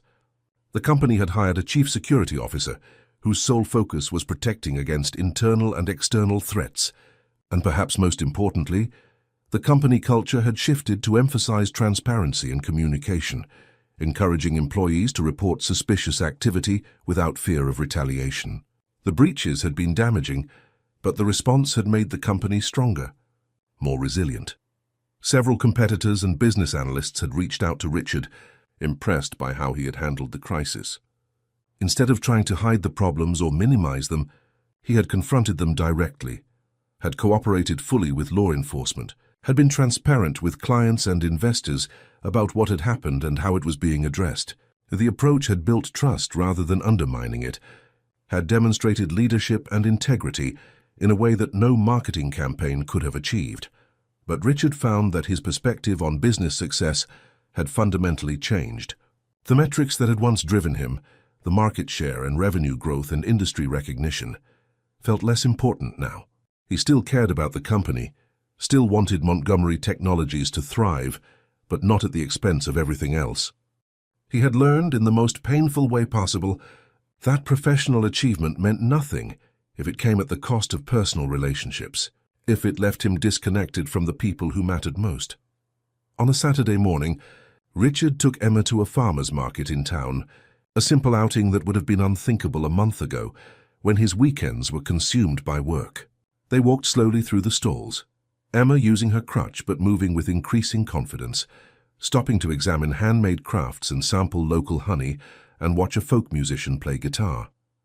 Other families smiled at them, and Richard realized that for the first time in years, he felt like he was truly participating in life, rather than just moving through it. Emma found a booth selling painted stones, each one decorated with bright colors and inspirational words. She studied them carefully before selecting one that said, "Strong" in bold letters. Richard paid the vendor, a kind older woman who complimented Emma's careful selection, and Emma clutched the stone tightly as they continued walking.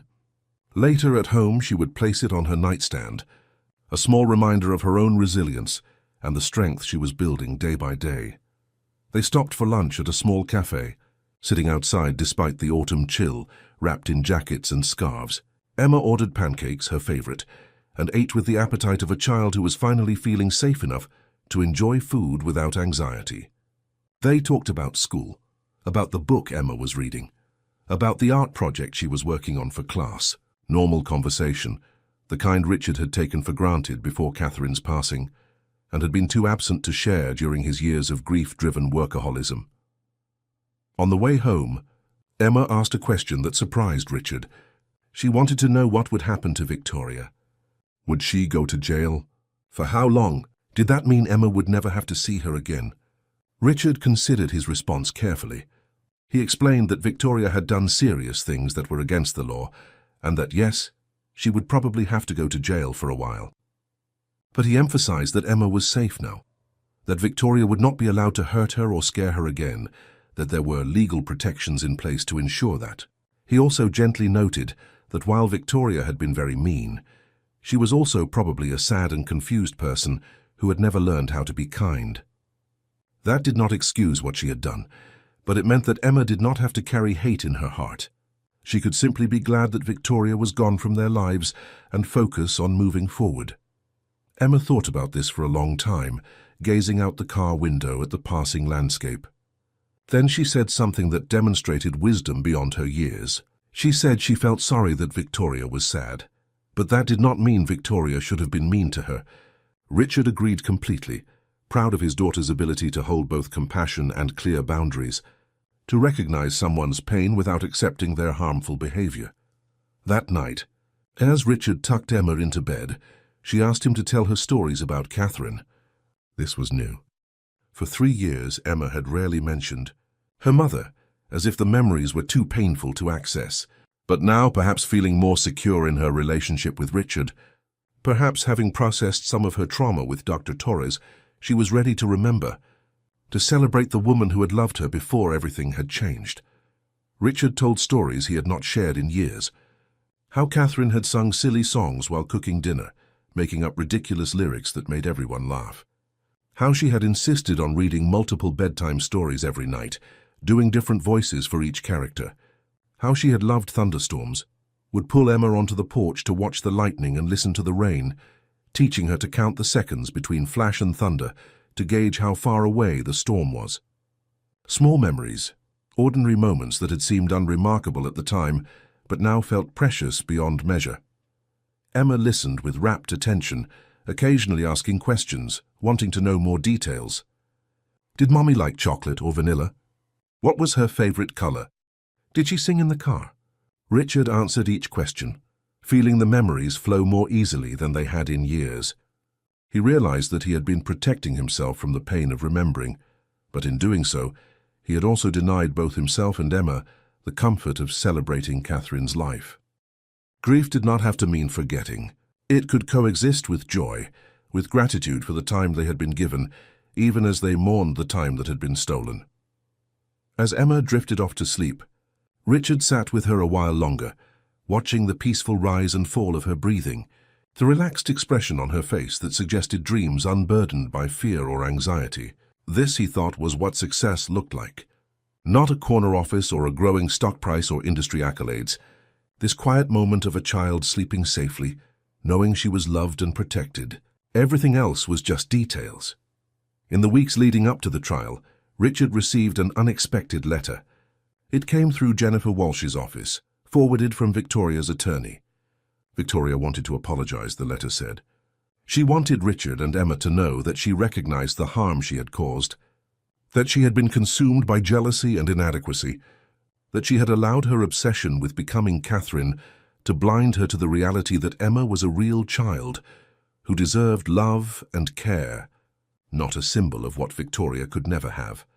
The letter did not ask for forgiveness or leniency. It simply acknowledged the truth and expressed remorse. Jennifer had included a note saying that this might be a genuine attempt at accountability, or it might be a strategic move, designed to generate sympathy before trial. She left the decision of how to respond, if at all, entirely to Richard. Richard read the letter several times, trying to gauge its sincerity. Ultimately, he decided that Victoria's motivations did not really matter. What mattered was that Emma was safe, that the legal system was holding Victoria accountable, and that their family was healing. He did not respond to the letter, but he did not throw it away either. He filed it with the other documents related to the case, a piece of evidence in a larger story about damage and recovery, about the consequences of unchecked obsession and the possibility of moving forward despite profound hurt. The trial would come, and with it a final accounting of everything that had happened. But Richard had already found what he needed most: the connection with his daughter, the daily presence in her life, the commitment to prioritize what truly mattered. Victoria would face justice in a courtroom, but Richard had already begun the harder and more important work of building a future defined not by loss and absence, but by love and presence. The legal outcome would bring closure, but the real transformation was happening in the small moments. The therapy sessions and garden walks and bedtime stories, the slow rebuilding of trust, and the gradual healing of wounds both seen and unseen. Chapter 7. The courthouse in downtown Hartford was an imposing structure of granite and glass, built in an era when public buildings were designed to convey the weight and authority of the law. Richard arrived early on the first day of the trial, accompanied by Jennifer Walsh and flanked by security that Frank Henderson had insisted was necessary. Media trucks lined the street, reporters positioned themselves on the steps, and curious onlookers gathered behind police barriers, hoping to catch a glimpse of the principals, in what had become one of the most closely watched white-collar cases in Connecticut history. Richard had left Emma at home with Martha and Dr. Chen, who had agreed to spend the day keeping the girl occupied with therapy exercises and art projects. There was no reason for Emma to be exposed to the circus atmosphere of the trial, no benefit to her witnessing the formal dismantling of Victoria's defense. The prosecutors had taken Emma's deposition weeks earlier, conducted gently by an attorney trained in interviewing child witnesses, and that testimony would be presented to the jury without requiring Emma to appear in person. Jennifer had fought hard for that accommodation, arguing successfully that subjecting an 8-year-old to cross-examination by defense attorneys would constitute further trauma with no corresponding legal necessity. Inside the courtroom, the atmosphere was tense and formal. Judge Patricia Reynolds, a no-nonsense jurist with a reputation for running an efficient courtroom and having little patience for theatrics, presided from the bench. The jury, 12 citizens selected through weeks of careful voir dire, sat attentively, aware of the significance of the case they would be judging. Victoria sat at the defense table with her attorney, Marcus Steele, surprisingly absent, apparently having decided that his connection to Victoria was a liability he could no longer afford. Victoria looked diminished somehow, her designer clothes replaced by a conservative suit that seemed chosen to convey humility and remorse. She did not look at Richard when he entered, keeping her eyes fixed on the table in front of her. At the adjacent table, David Thornton sat with his own legal team, a trio of expensive attorneys who had been mounting an aggressive defense based on the argument that David's actions, while ethically questionable, did not rise to the level of criminal conspiracy. They claimed that competitive intelligence gathering was standard business practice, that David had merely been aggressive in pursuing legitimate business objectives. The prosecution would need to prove that David's actions crossed the line from aggressive competition into illegal sabotage and theft. The opening statements began with the prosecution laying out their case in methodical detail. The assistant U.S. attorney, a sharp woman named Rebecca Torres, presented the story chronologically, from David Thornton's expulsion from Montgomery Technologies a decade earlier, through his years of planning and resource gathering, to his recruitment of Brian Foster and coordination with Victoria, to the actual theft of trade secrets and the campaign to destroy Richard's reputation. She described a conspiracy that was breathtaking in its scope and coldly calculated in its execution, driven by David's inability to accept business failure and Victoria's toxic obsession with replacing a woman she had never known. Rebecca presented the evidence systematically, the chat logs showing coordination between Victoria and David, the financial records documenting payments to Brian Foster, the security footage from the cameras Victoria had hidden throughout the Montgomery home, the testimony from Brian Foster himself, who described in detail how David had approached him, had gradually recruited him into the conspiracy with escalating payments and promises of future employment at David's company. The thumb drives and documents seized during the searches, the expert testimony from cybersecurity specialists explaining exactly what data had been stolen and how valuable it was. The case was comprehensive, overwhelming in its thoroughness. Victoria's attorney, a seasoned defender named Robert Chen, presented a different narrative. He acknowledged that Victoria had behaved inappropriately, that her treatment of Emma had been wrong, but argued that she had been manipulated by David Thornton, that she had been used as a pawn in his revenge scheme. He pointed to the psychiatric evaluation, to Victoria's troubled childhood, to her documented history of attachment disorders. He painted her as a victim herself, someone who had been exploited by a calculating businessman who recognized her vulnerabilities and used them to gain access to Richard's personal life. It was a sympathetic portrait, but one that struggled against the weight of evidence showing Victoria's active participation and coordination. David's attorneys took a more aggressive approach, attacking the prosecution's case on technical grounds, questioning the chain of custody for evidence, suggesting that the chat logs could have been fabricated or taken out of context, arguing that David's business activities, while competitive, were not illegal. They portrayed him as a successful entrepreneur who had been unfairly maligned by a competitor who could not handle legitimate business pressure. It was a strategy that might have worked in a case with less evidence, but here it seemed desperate and implausible. The trial proceeded over 2 weeks, with witness after witness taking the stand.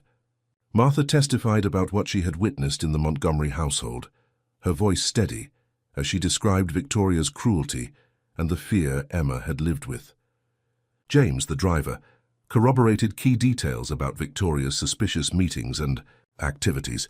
Employees from Montgomery Technologies described the chaos caused by the security breaches, the damage to client relationships, the compromised data that had required extensive remediation.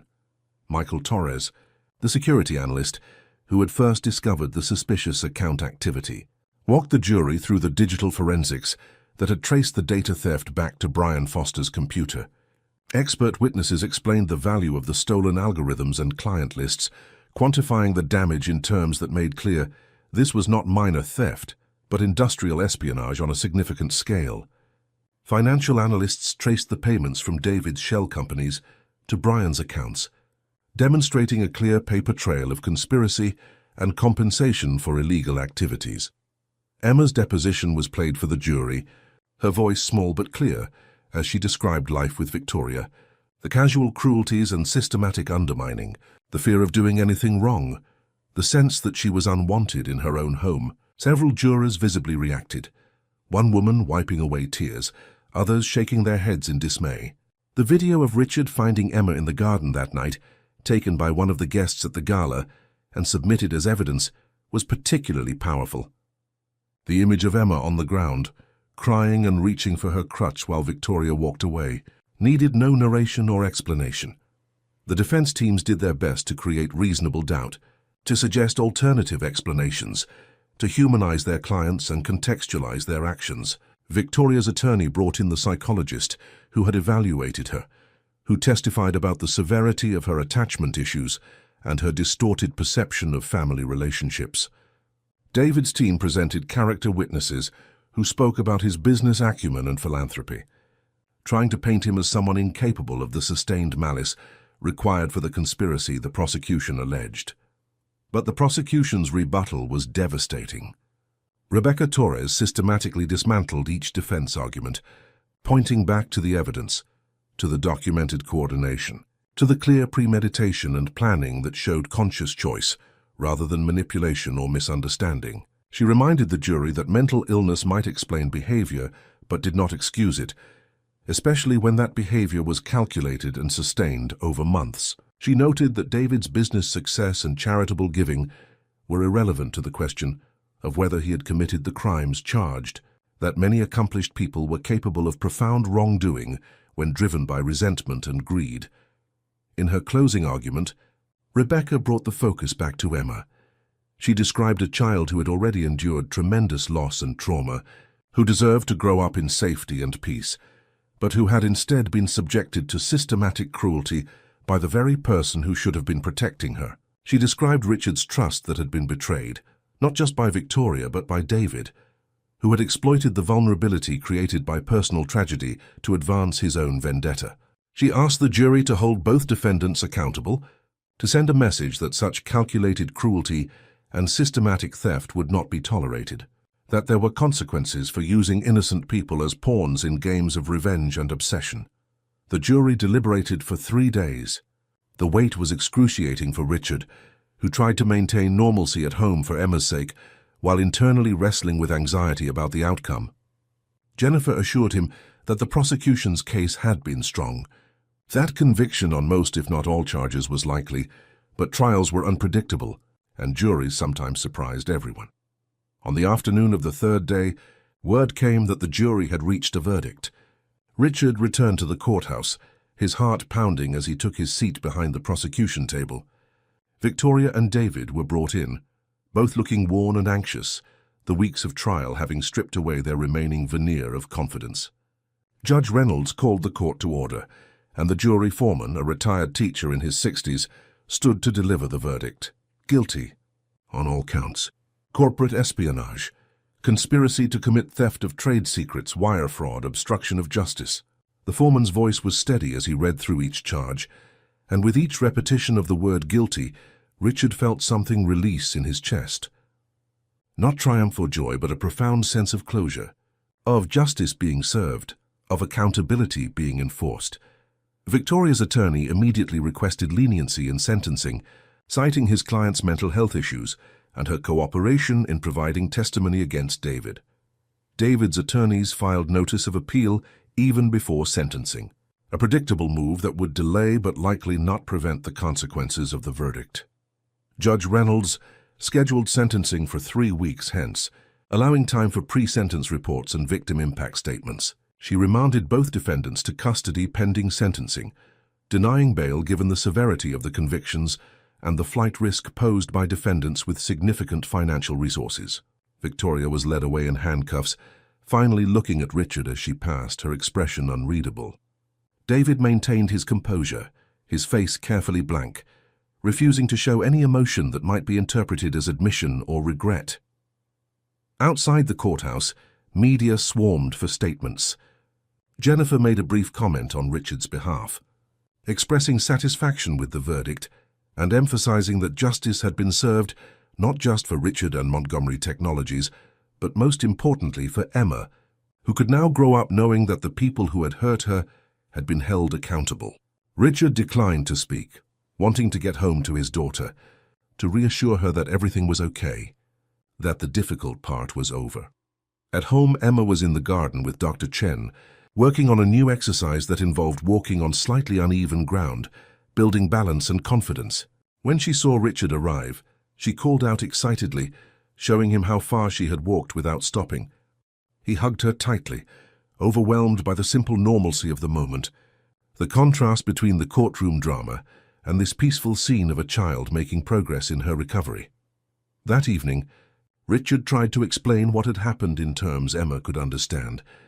The jury, a group of people whose job was to figure out what was true, had decided that Victoria and David had done wrong things and would have to face consequences. It meant that Emma was safe, that Victoria could not come back and hurt her, that the people who had tried to hurt their family had been stopped. Emma listened seriously, processing this information, and then asked if they could have pancakes for dinner. Richard laughed, relieved by her resilience, by her ability to absorb difficult information, and then return to the preoccupations of childhood. They made pancakes together, Martha supervising and offering guidance, and the kitchen filled with laughter and the smell of warm maple syrup. The sentencing hearing 3 weeks later was more subdued than the trial. Judge Reynolds heard from both sides, considered the pre-sentence reports that detailed Victoria's psychological history and David's previous legal record, and listened to victim impact statements from Richard and several Montgomery Technologies employees whose careers had been affected by the security breaches. Richard's statement was measured and focused primarily on Emma. He described the damage that Victoria's cruelty had caused, the way it had undermined his daughter's sense of safety and self-worth, the months of therapy that would be required to help her heal. He did not ask for the maximum sentence, but he did emphasize that the harm caused extended beyond financial damage to include profound psychological trauma to a vulnerable child. Judge Reynolds delivered her sentences with the gravity befitting the crimes. Victoria received 8 years in federal prison for her role in the conspiracy, with credit for time served and the possibility of parole after serving 2/3 of the sentence, if she demonstrated genuine rehabilitation. David received 15 years, a longer sentence reflecting his role as the architect and primary coordinator of the conspiracy. Both would also be required to pay substantial restitution to Montgomery Technologies for the stolen data and business damage, amounts that would likely bankrupt them both, even if they had resources hidden away. The judge's statements accompanying the sentences made clear her view of the defendant's actions. She described Victoria's treatment of Emma as particularly egregious, an abuse of trust and authority that had compounded the trauma of a child who had already suffered tremendous loss. She characterized David's conspiracy as coldly calculated, driven by ego and revenge rather than any legitimate business purpose, and noted that his actions had endangered not just one company, but the entire ecosystem of trust that allowed the technology sector to function. As the defendants were led away to begin serving their sentences, Richard felt a complex mixture of emotions: relief that it was finally over, sadness that any of it had been necessary, gratitude for the legal system that, however imperfectly, had ultimately delivered justice, and most of all a determination to ensure that Emma never again had to fear anyone hurting her, that the rest of her childhood would be characterized by safety, love, and the opportunity to reach her full potential without the shadow of cruelty and conspiracy hanging over her. In the weeks following sentencing, life began to settle into a new rhythm. The media attention faded as other stories captured public interest.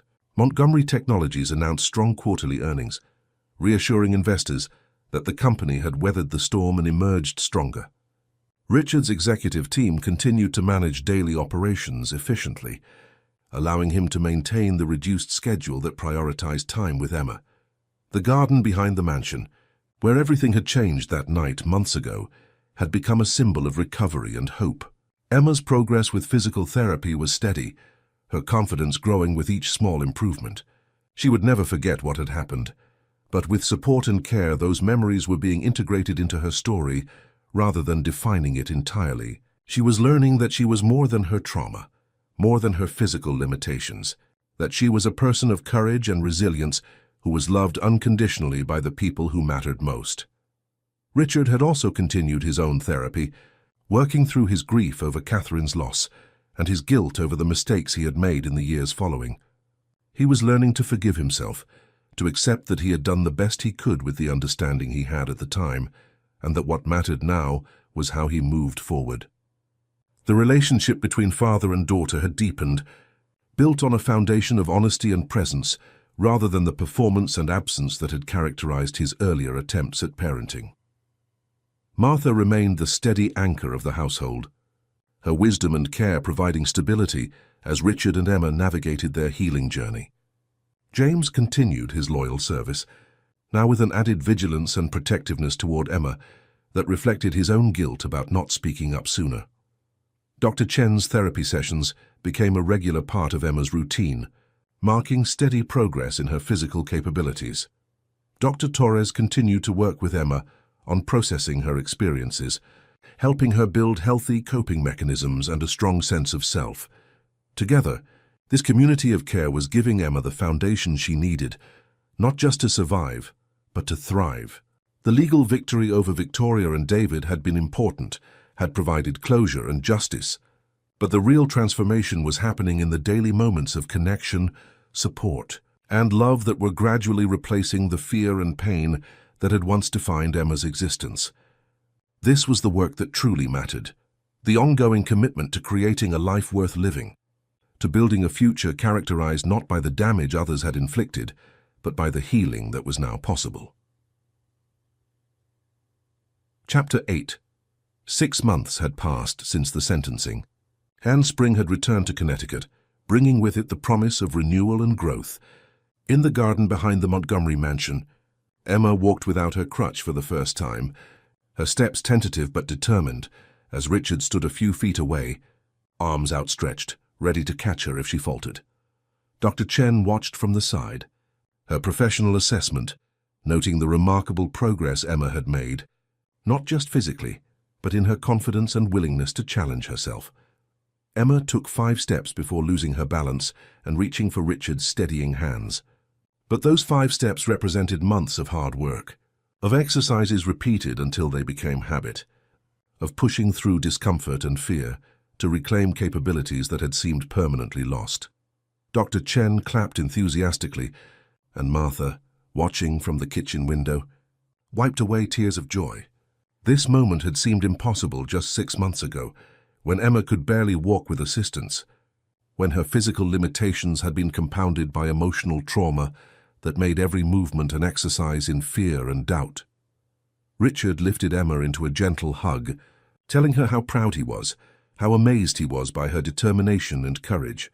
Emma laughed, a sound that had become more frequent in recent months, the spontaneous joy of a child who was learning to trust that her world was safe, that the adults around her were committed to her well-being, that she had a future full of possibilities rather than limitations.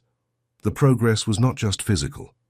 Emma's sessions with Dr. Torres had helped her process the trauma of Victoria's treatment. had given her tools to manage anxiety and fear when they arose, had helped her understand that what had happened to her was not her fault and did not define who she was or who she could become. She was still working through it, still had moments of insecurity and worry, but those moments were becoming less frequent and less overwhelming.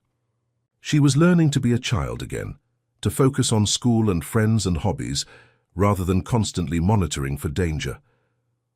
School had become a place Emma looked forward to rather than dreaded. Mrs. Robertson had continued to be a supportive presence, and Emma's classmates, after the initial awkwardness of not knowing how to respond to the news coverage, had settled into treating her like any other student.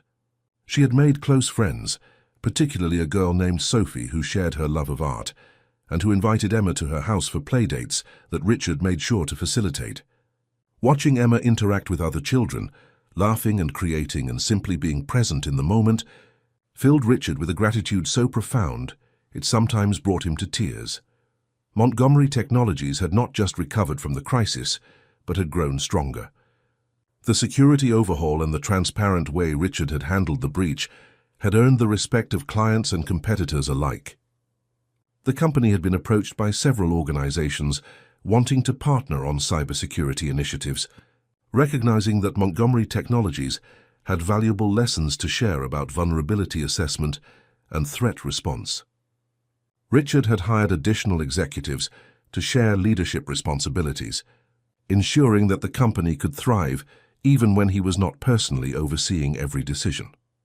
This delegation had freed Richard to maintain the schedule he had established, working from home several days a week, attending Emma's school events, being present for therapy appointments, having dinner together as a family every evening.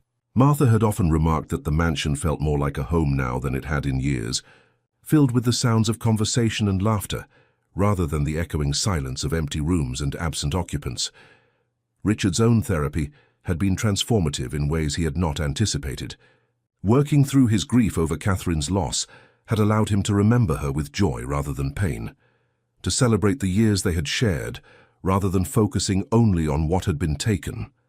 He had come to understand that his workaholic behavior after her passing had been a form of running, of avoiding the emotional processing that grief required. By finally facing that pain, by allowing himself to fully feel the loss, he had paradoxically freed himself to move forward, to be emotionally available to Emma in ways he had not been capable of before. The relationship between father and daughter had deepened into something beautiful and authentic. They had developed their own rituals and traditions, Saturday morning breakfasts where they cooked together, Richard teaching Emma to crack eggs and flip pancakes, evening walks in the garden when weather permitted, talking about their days, sharing observations about the changing seasons, bedtime stories that had evolved from Richard reading to Emma into Emma sometimes reading to him, practicing the skills she was developing at school. These small moments of connection formed the foundation of trust and love that Emma needed to heal and grow.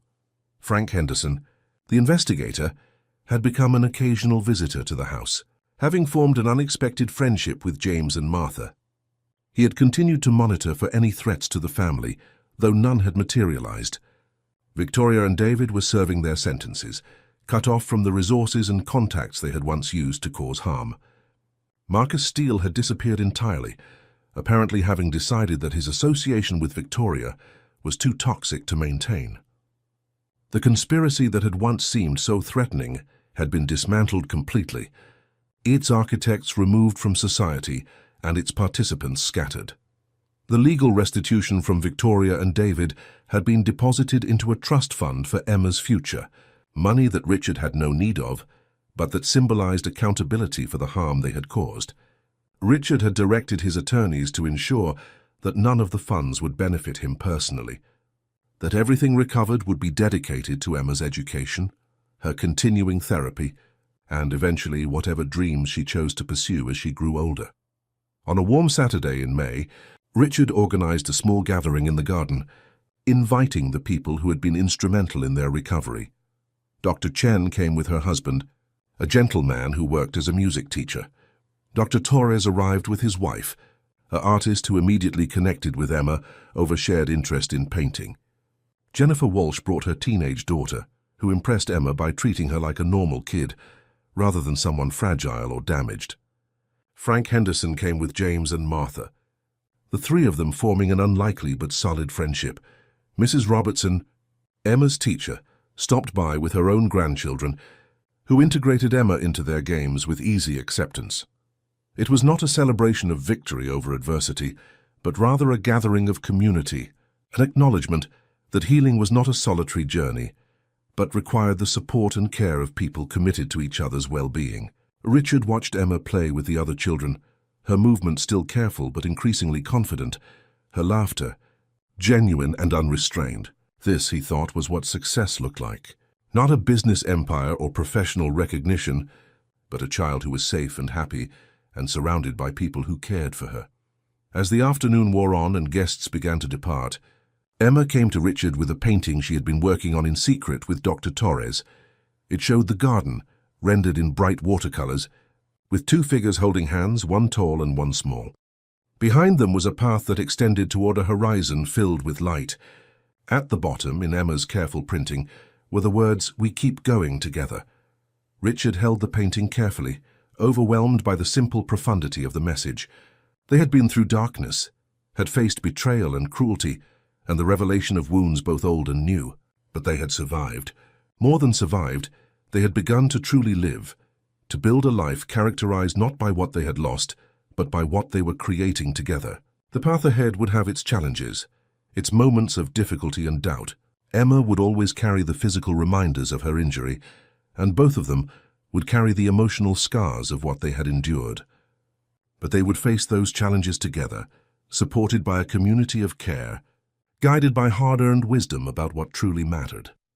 That evening, after all the guests had left and the garden had been cleaned, Richard and Emma sat together on the porch, watching fireflies emerge in the dusk. Emma leaned against her father, drowsy and content, and asked if they could do this again, have another gathering with all the people who had helped them. Richard promised they would, that this was just the beginning of building the kind of life they both deserved, filled with connection and joy, and the steady presence of people who cared. As Emma drifted toward sleep, Richard thought about how far they had come from that terrible night when he had found her crying in the garden, abandoned and hurt. The journey had been painful, had required confronting truths he had been avoiding for years, had demanded a fundamental reassessment of his priorities and values. But it had also been necessary, had opened possibilities that had seemed lost forever. He had rediscovered his daughter, had learned to be the father she needed, had built a life that honored Catherine's memory not by trying to replace her, but by cherishing what she had given them and using it as a foundation for moving forward. The legal battles were over, the conspirators punished, the immediate threats neutralized. But the real work, the work of healing and growing and building a future worth living, that work continued every day in small moments and patient efforts.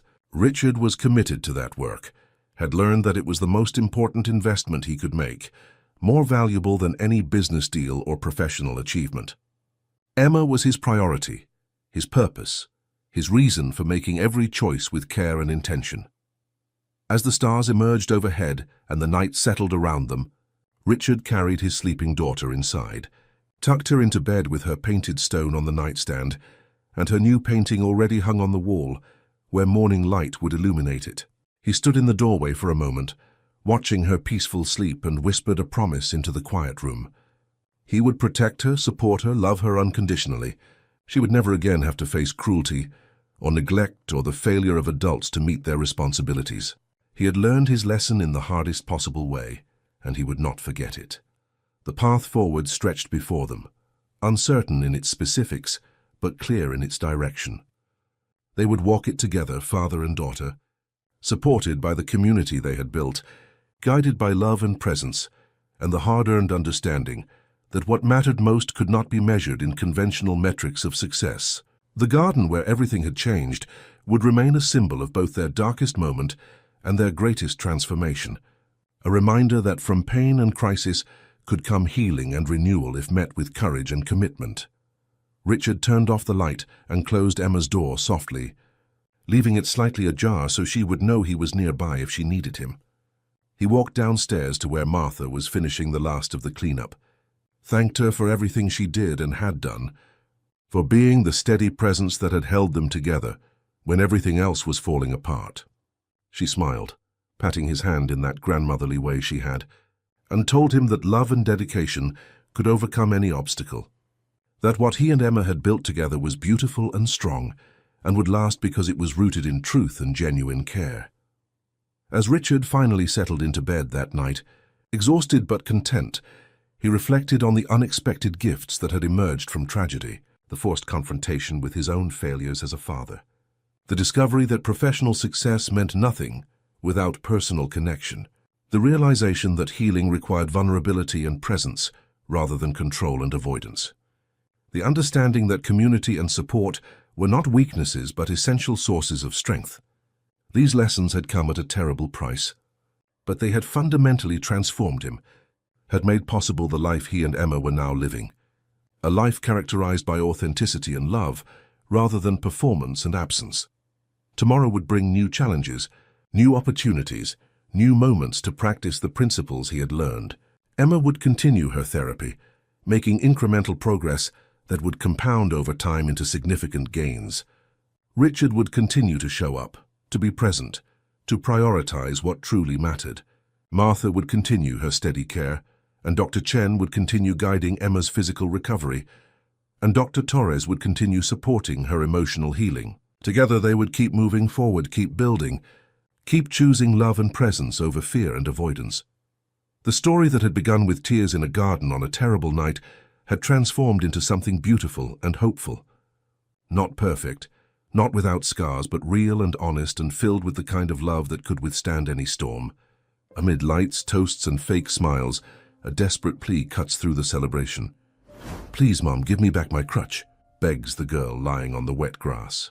The father, upon hearing this, realizes he returned home at the exact right moment. But what he discovers that night is only the beginning of a calculated conspiracy. Chapter 1. The black sedan pulled through the iron gates 3 hours earlier than expected.